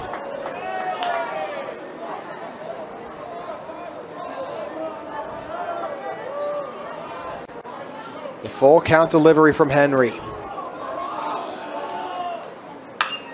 This one crushed into left field, hanging in the air, waiting, and eventually making the grab is Goodrich. Sounded great coming off the bat, but Evans retired for the 2nd time. Only this time he couldn't bring in a run because no one was on base. Gavin Bauer now due up. He drove in a run after he rocked one into right field. Last time Bauer was up, we had that crazy situation play out where Bauer launched the line drive into right field. Then he tried to stretch into a double. The throw came over. It ended up being a pickle, but no one for the Sentinels was over to cover second, so it allowed Pickle himself to be able to come off after he dove into third, and it took him a second to get up to then run home and score the 2nd run in the bottom of the 2nd for Skyridge. This ball smacked into center field, but flying over making a grab was Jackson Reiser. Henry and the defense of the Sentinels continues to be in sync.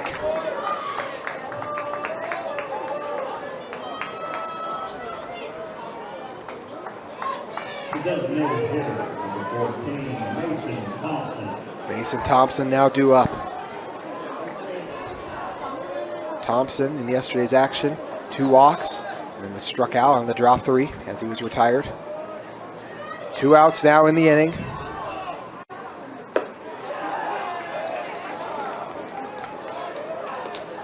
Thompson struck out in his first plate appearance tonight. Currently heading the count 1-0.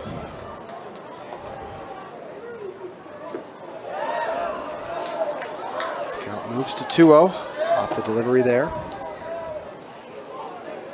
Thompson on the season, 18 runs brought in, 8 doubles, 1 triple, and a homer. He takes strike 1.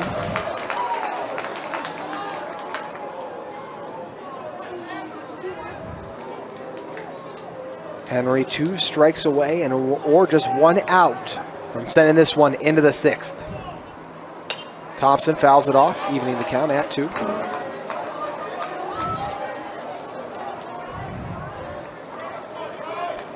Coach Ryan Roberts and Brock Whitney have both done a great job managing this game here early. The 2-2 delivery with 2 outs on deck. And it's an inside ball. Although if you ask the Sentinels, it should have been strike 3. Full count now. Thompson looking to get his 3rd walk of bracket play or his first hit.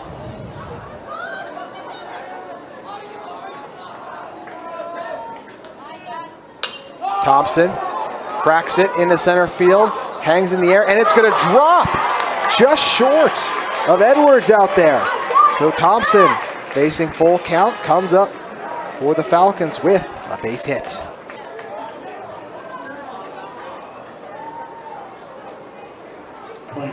Chase Youngberg now due up. Last time we saw Youngberg, he grounded out to second. We are going to see a pinch runner head over to first as Coach Roberts is going to send over who?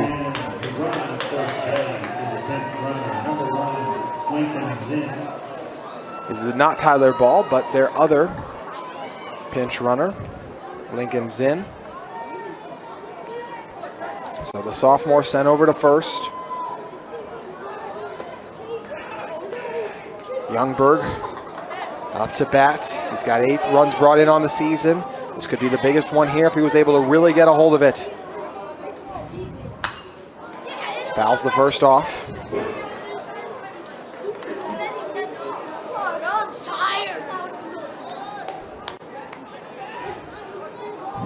Youngberg, as I mentioned last time we saw him, retired at second on the grounder there. Fall behind in the count, 0-2 after chopping that one back into foul territory.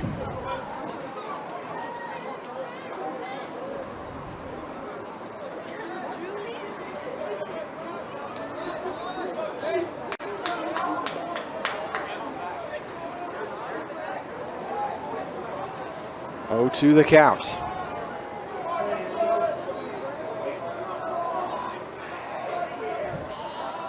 Youngberg rocks a line drive that's batted for a moment and sliding it, saving. Although he fell off second, that is an out. What a turn of events for Skyridge, as they thought that they had a base hit, but instead the sliding pinch runner in Lincoln Zinn slid off of second unintentionally, and amidst the chaos, it allowed Miller to tag him out.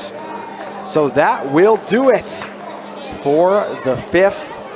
What a fun couple innings we've had. It's still tied at 2 apiece, and it's all going to come down to the 6th and 7th. Stay with us on KSL Sports Rewind. Murphy Dunn still situated on the pitcher's mound after coming up clutch, coming in when Remington Edwards was ahead in the count 3-1. He got back in the count to force full count and then forced Edwards to fly out to center field, leaving 2 Sentinels stranded on base. A slow roller, fielded cleanly, and the throw over to first in time. A great effort by Austin Ellis, who gave it everything he had but was unable to make it in time. Wasn't what he wanted to do originally, but it just came awkwardly off the bat and forced him into a dead sprint. The first baseman, number 5, Dylan Singleton. Dylan Singleton now due up, coming off back-to-back strikeouts.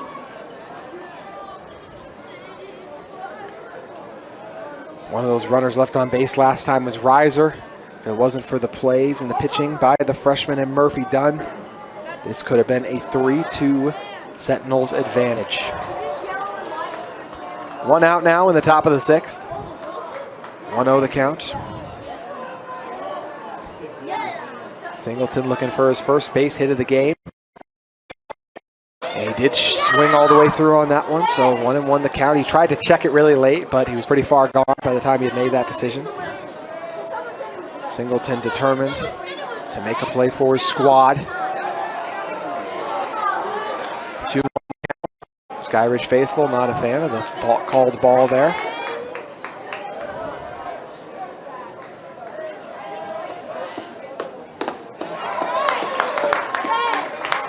Strike delivered on cue to even the count at 2. Singleton up now with Braxton Miller in the hole, and we return it back over to the top of the order if the Sentinels could reach that point. Singleton fouls it off for Skyridge. When they return to the bats, it'll be the top of the order for them. Dalton Young, Cruikshank, and Isaac Johansson all due up. Mountain Ridge trying to reach the top of their order and score would be the leading run. A swing and a miss on a 3rd strikeout of the day for Singleton. Dunn gets his first K since taking over on the mound. The shortstop, number 6, Braxton Miller. Braxton Miller now due up. Miller early on, arguably robbed of a home run earlier. In our opinion, advantage point from up here. But he was brought in nonetheless just a couple plays later off a hit. 2 outs now in the inning. Last time we saw him, he also helped score a run after he was retired on the job, 3 strikeout, but the throw ended up squeezing through the glove of Youngberg and brought in a run. And that run was Nelson at the time.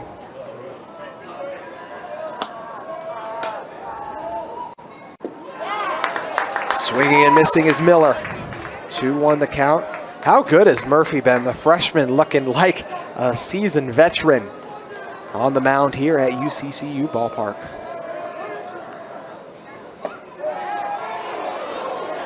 High delivery, walking his first batter, trying to bring it to full count here.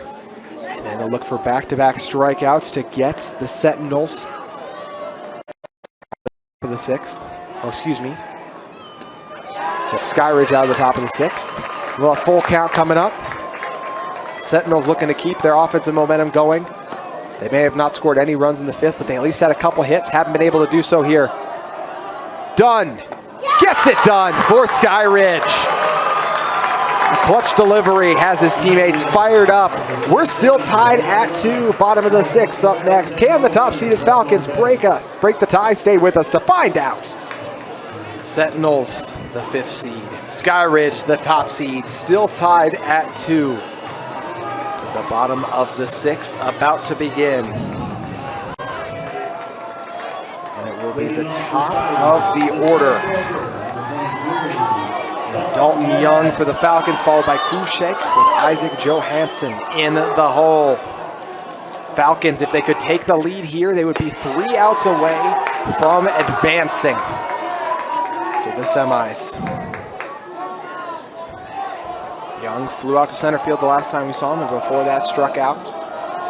He'd have a big hit in his 4th at-bat yesterday. He's trying to find a big hit here in his 3rd at-bat of the day. 2-0 the count early.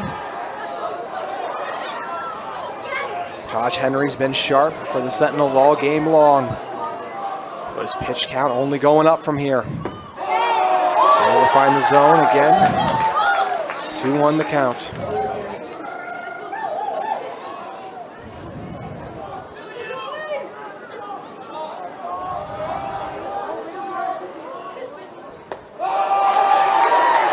Another delivery in the zone, count evened at 2.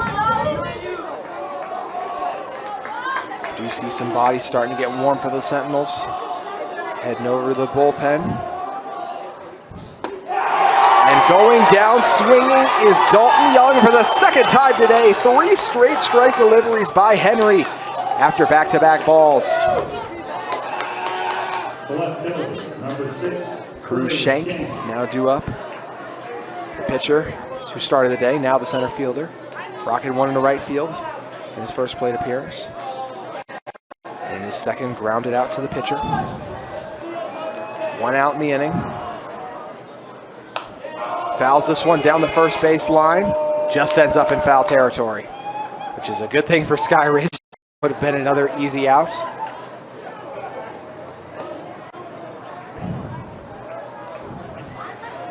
Won the count for Sheck. Johansson in the hole. He struck out in his 2 previous plate appearances. He'll look to turn around his luck. The loser of this one goes on to play Bingham at 1:30. The winner awaits the winner of the Bingham game and the loser in this one at 7 o'clock. High delivery for ball 1.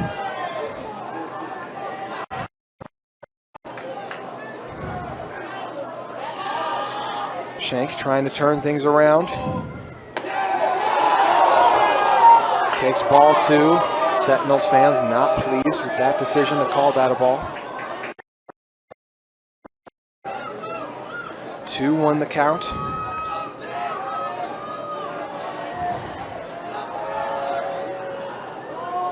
Shank takes ball 3. it takes is one run, and Shank looking to reach base. One out, the 3-1 count. And we'll have strike 2, so full count.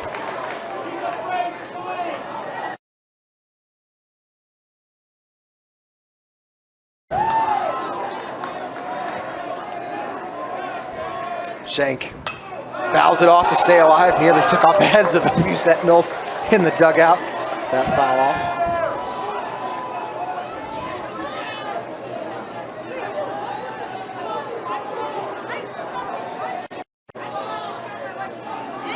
Shank has come up big for the Falcons time and time again, trying to do so. The full count delivery. He goes down swinging.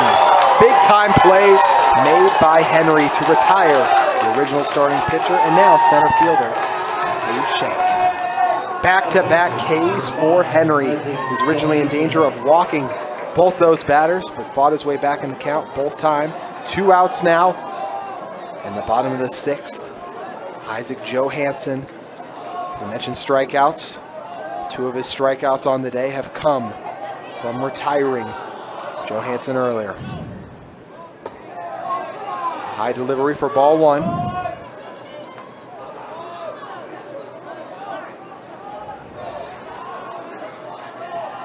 Eight strikeouts on the day for Henry, looking for number 9 here. He's currently behind in the count, 2-0. But that hasn't deterred him from finding a way to get back in the count at any other point yet. We see a meeting on the mound take place as the Sentinels talk about how they want to play this one.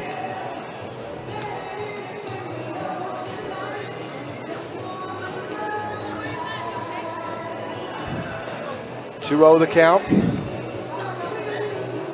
Been up here for over 12 hours now. What a way to end the day.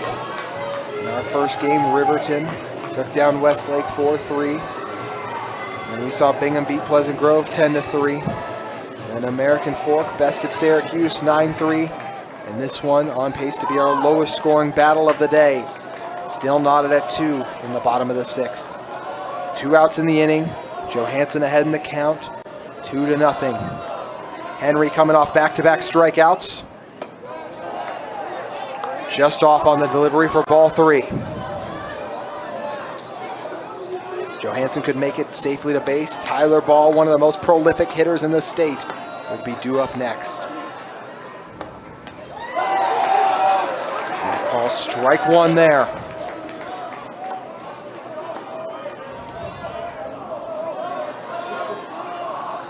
3-1 the count.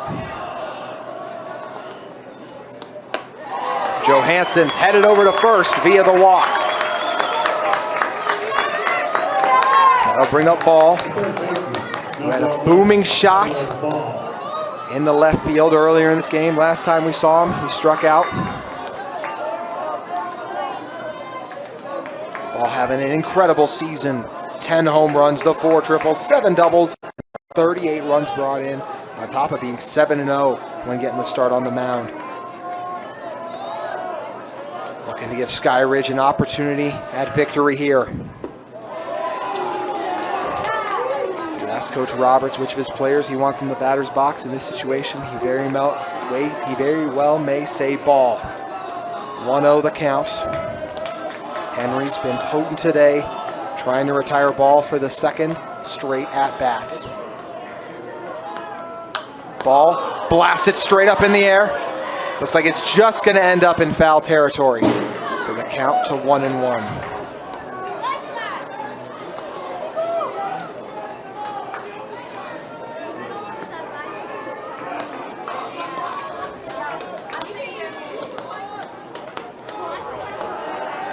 Ball, a 3-year starter for the Falcons. Signed to play baseball at BYU earlier this season. So the Cougar, looking to get it done in his home state, fouls another off. 1-2 the count. He's going to be playing a lot of games down in this Orem, Provo area. Or I should say just not too far from here in Provo. 1-2 the count, 2 outs. Tyler Ball.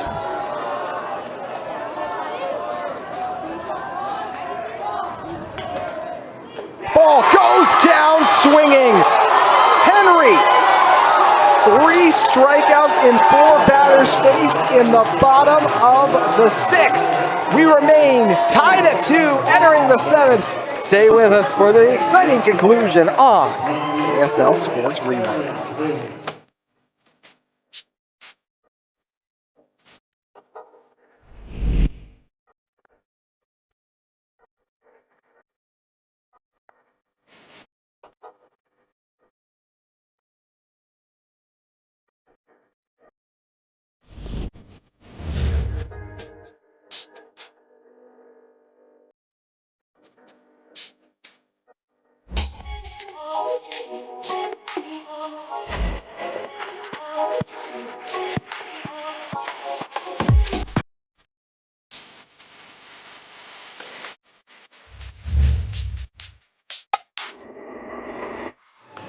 We are set for some 7th inning action here at UCCU Ballpark. It may be 11:33, but I'm not tired and no one else is here with so much at stake.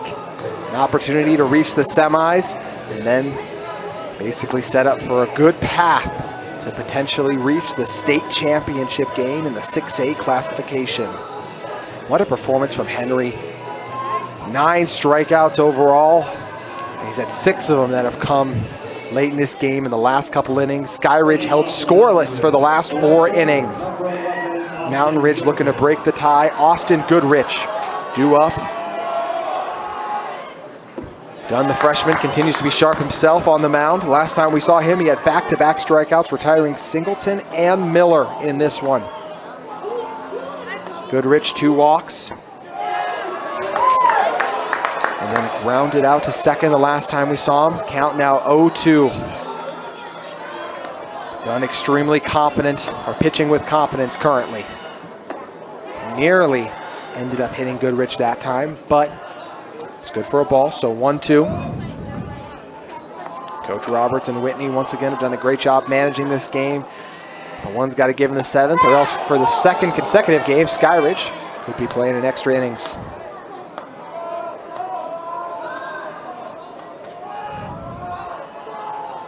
2-2 the count. A high delivery for ball 3. It was consecutive strikes delivered by Dunn, but since 3 balls. Goodrich looking to reach base for the 3rd time today. And he's done it. Goodrich with another walk.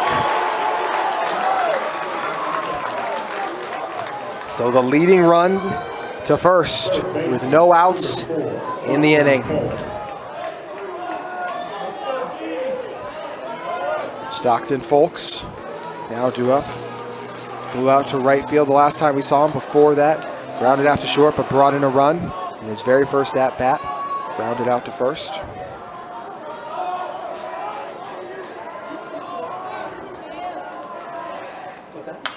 It's fouled off.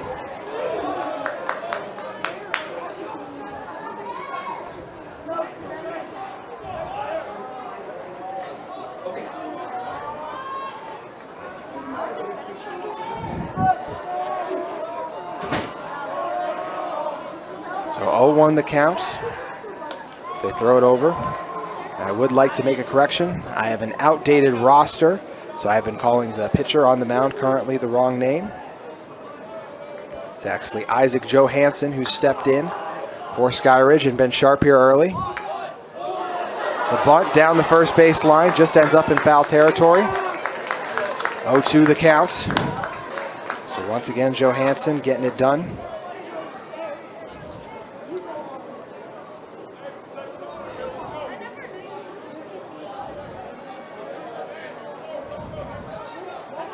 To the count in the top of the 7th. Runner on first as Folk resets.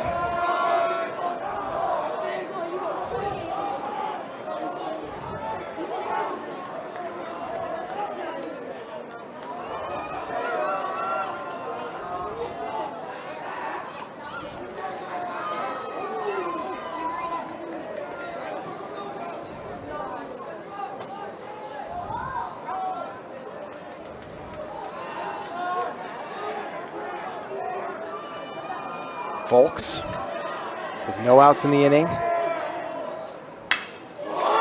one crushed into right field, and it's going to land safely deep in right field, and they're going to bring him home.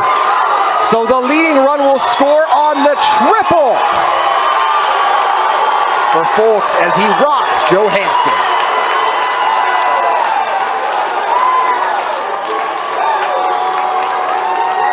First triple we've seen today, and it brings in a huge RBI to give the Sentinels the 3-2 lead.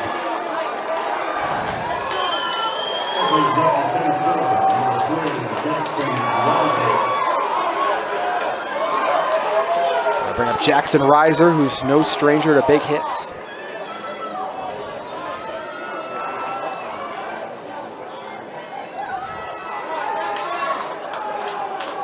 Joe Hansen delivers the ball.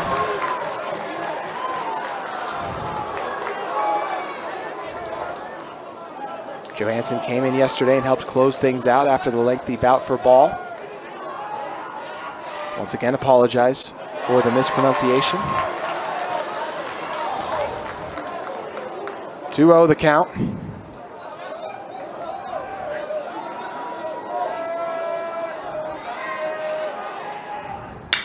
The grounder, fielded cleanly. And they'll get it over to first for the first out of the inning as Reiser is retired.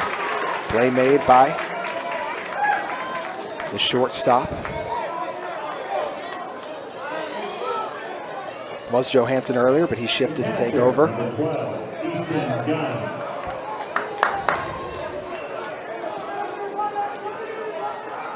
Easton Gunn now due up.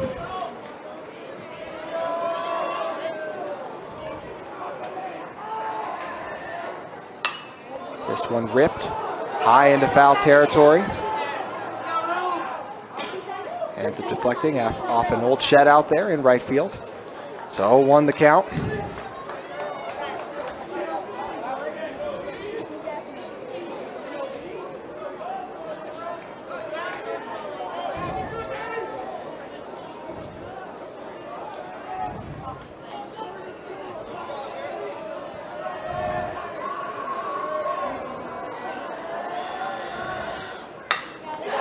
Ball ripped into right field, giving chase, and it's going to end up going over the head. It deflects off the wall, and it's bringing in more runs for the Sentinels. Easton Gunn with a gash into right field.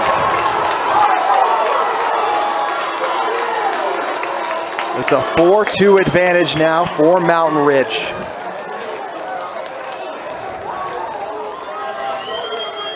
So Isaac Joe Hansen trying to regain his form after giving up 2 runs now in the top of the 4th.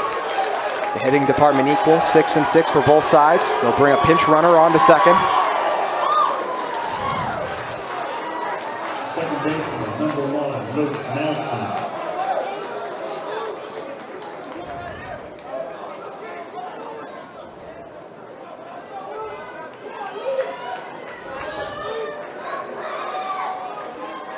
Nelson due up now. A strikeout and a walk so far today. Has also had the intentional walk early on after he's had 3-0 in the count. Still just 1 out in the inning. The chopper fielded cleanly. And the throw over to first gets there in time for the out.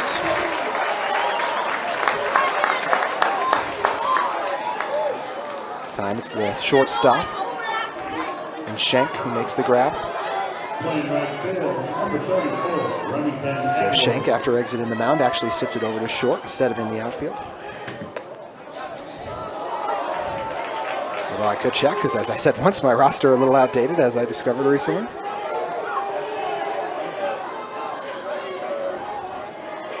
So 2 outs now in the inning. Amidst the chaos, though, pinch runner able to make it over to third.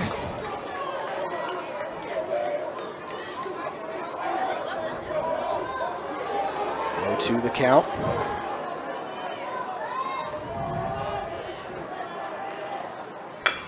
Nelson has it fielded off the ground. It's bobbled for a moment, and that's going to score another run. He's coming home for Mountain Ridge. It's Grayson Riding. pinch runner. So Nelson reaches base safely, and it is now a 5-2 advantage. 3 runs scored, the most by any team so far in any inning in this game. It's in the top of the 7th.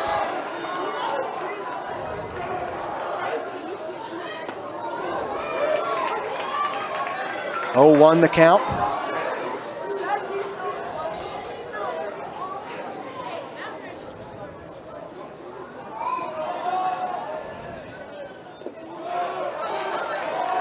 Count goes to 1-1 off the ball delivery. Edwards due up again. Edwards flew out to center field. The last time we saw him before that was retired on a bunt to first and struck out in his first plate appearance. Johansson looking to get his team out of the inning here. 2-1 the count.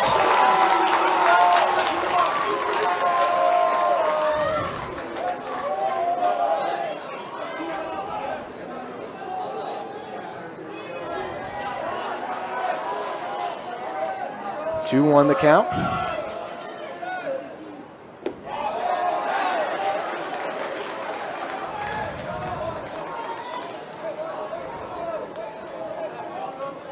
3-1 the count.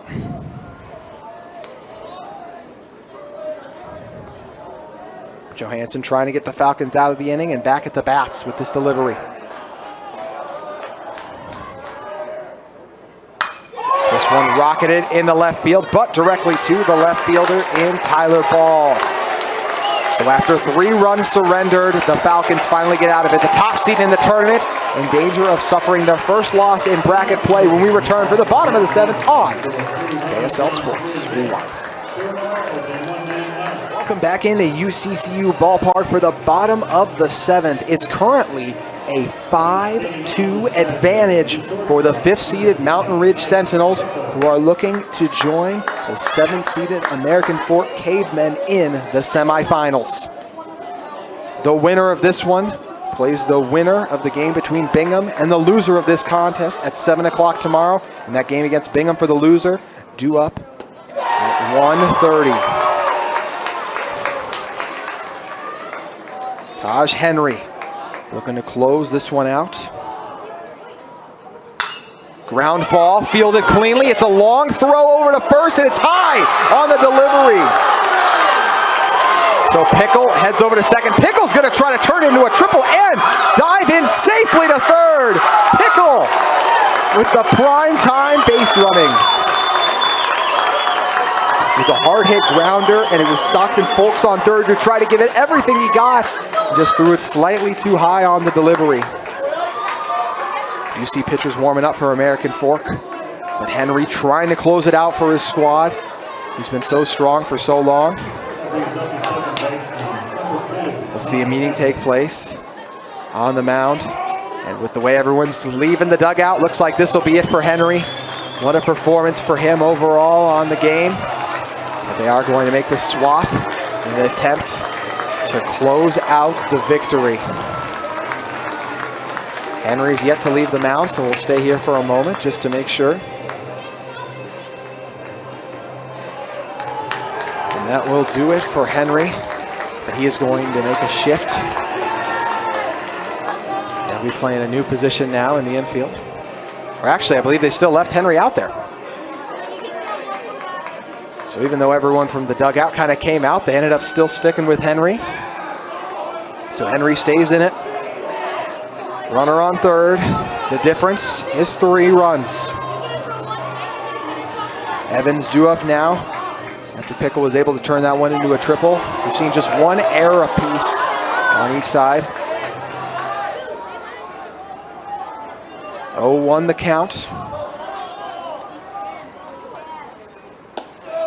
Henry dialed it again. They try to check Pickle over on third.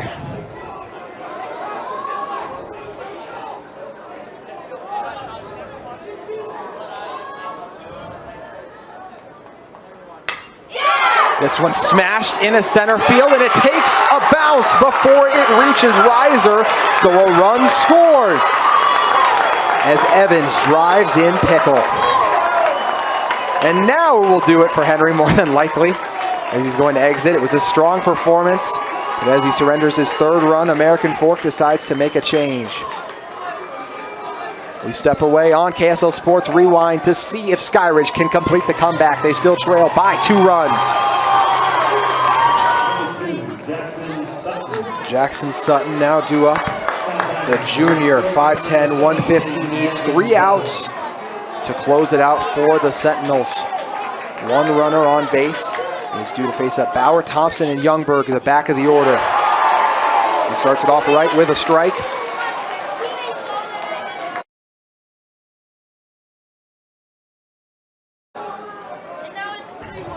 0-1 the count. Bauer outside on the delivery there, or excuse me, Bauer takes the pitch wisely, the ball. As Sutton trying to shore things up for the Sentinels defense. The tying run at home plate. Skyridge had a walk-off victory in the bottom of the 8th. They would need 3 runs to walk off and at least 2 to force extra innings as we nearly approach 12 o'clock. 2-1 the difference in the count. Make it 3-1 off the ball delivery.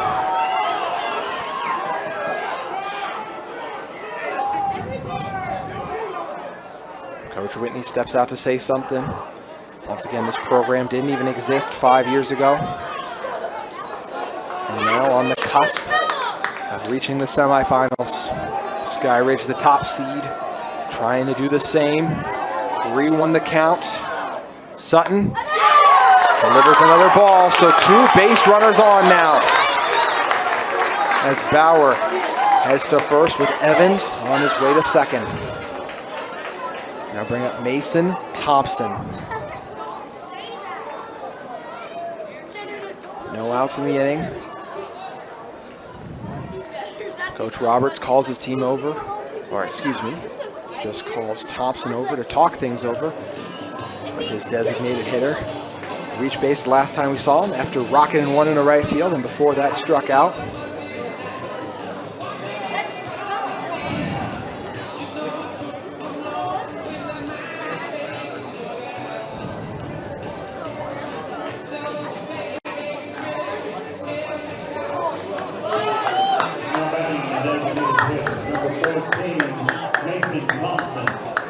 Thompson on the season, 1 home run. He's brought in 18. If he could bring in 2 here, he would tie the game. Still no outs in the inning. Sutton trying to close this one out.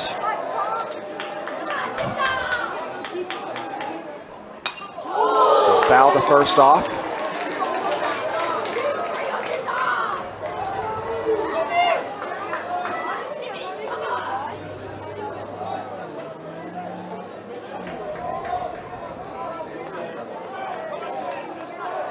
Thompson resets.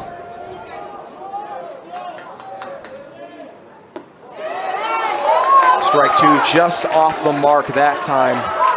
The count at 1-1. It's nearly midnight. And both these teams trying to continue their season. They'll both be in action tomorrow, and it may take till after 12 o'clock to wrap this one up. 1-1 the count. Another strike delivery. 1-2 the difference. Sutton trying to close it out from Mountain Ridge. On the season, not credited with a win or a loss, but a chance for his first strikeout here. And it won't come on the outside delivery. Instead, it'll be an even count at 2-2.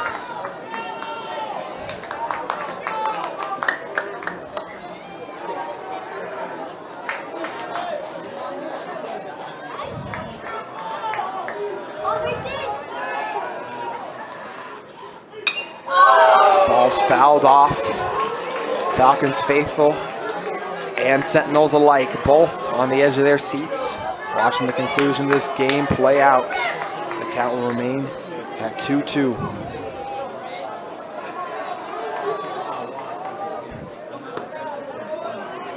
Thompson awaiting the delivery from Sutton.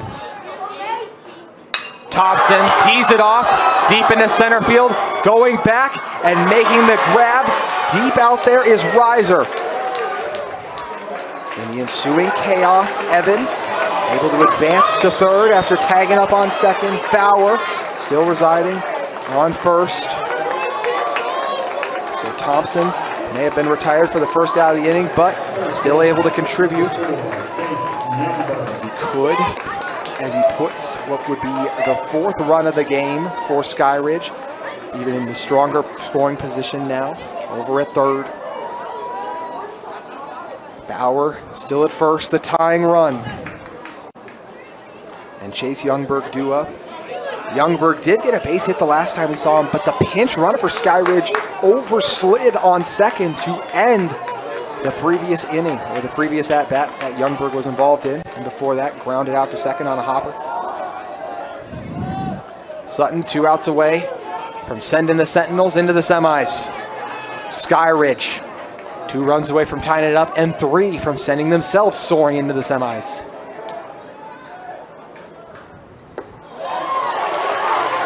The first delivery is on the money by Sutton for strike number 1.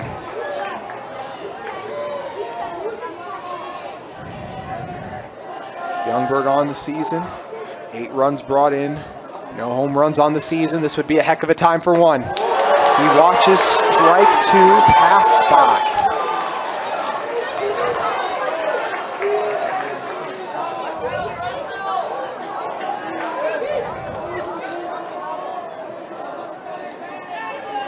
Sutton ahead in the count. And there was a late time called by Youngberg. That pitch not counting. Just at the last second he called for it.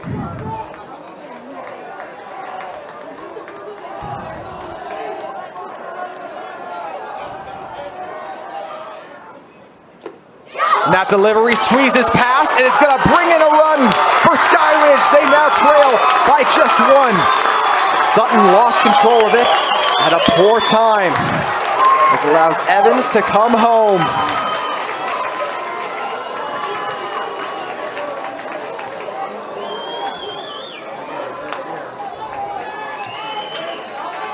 So the tying run now on second. And Bauer with 2 outs and the count at 1-2.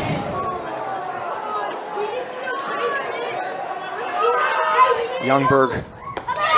That's another outside pitch pass to even the count at 2-2. Youngberg yet to reach base.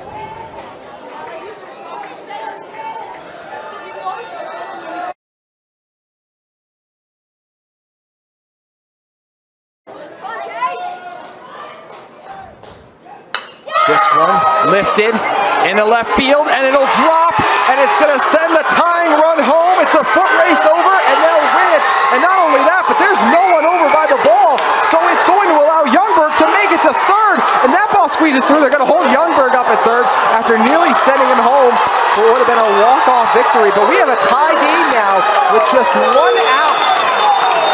Youngberg with the shot in the left field completely changes the complexion of this one as it brings in a run, and now he's over on third. Sutton talking things over. An American Fork in danger, American Fork obviously sitting in the opposite bracket in the semifinals, but Mountain Ridge currently trying to punch their ticket in the semis. Skyridge fans on their feet. Dalton Young due up. It hasn't been Young's day. 2 strikeouts and he flew out to center field, but he's a prolific hitter on the season. Overall, Young, 18 runs brought in, 3 home runs, 3 triples, and a double.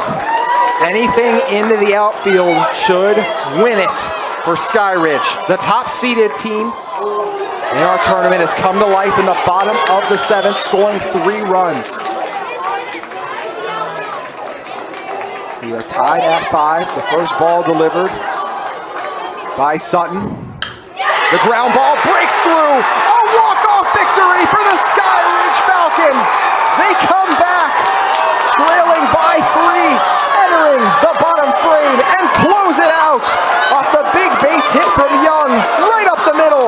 to bring in Youngberg. And the Falcons have done it. They capture the 6-5 victory. The top seed in our tournament is moving on to the semis as they send the Sentinels into the losers bracket where they will play Bingham at 1:30 tomorrow. What a performance by both teams. Arguably the best game we've had through 8 in bracket play so far here at UCCU Ballpark. A strong pissing by Krushek early on. Isaac Johansson getting it done too on the mound. Dalton Young bringing in the winning run. Youngberg, Thompson, Bauer, Evans, and Pickle all contributing in that final frame to seal the deal for Skyridge and send them into the semis as they knock off the Sentinels and send them into the losers bracket. So your schedule for tomorrow is officially at 11 o'clock. Syracuse will take on Riverton. The winner of that will go on to play American Fork at 4:30 tomorrow. Then we will have the Sentinels taking on the Miners at 1:30. So once again, the Bingham Miners taking on the Mountain Ridge Sentinels. And then in our nightcap at 7 o'clock, Skyridge awaits the winner of that one at 7. The Falcons have done it. They're moving on. The top seed in the tournament is in the semis. That's going to do it from us up here inside the booth. For Vince Francis and all the hardworking men and women here at UCCU Ballpark, I'm JT Wistersill. We thank you for tuning in all day long to KSL Sport Rewind's coverage of the 2023 6A Baseball State Championships, and we'll see you tomorrow.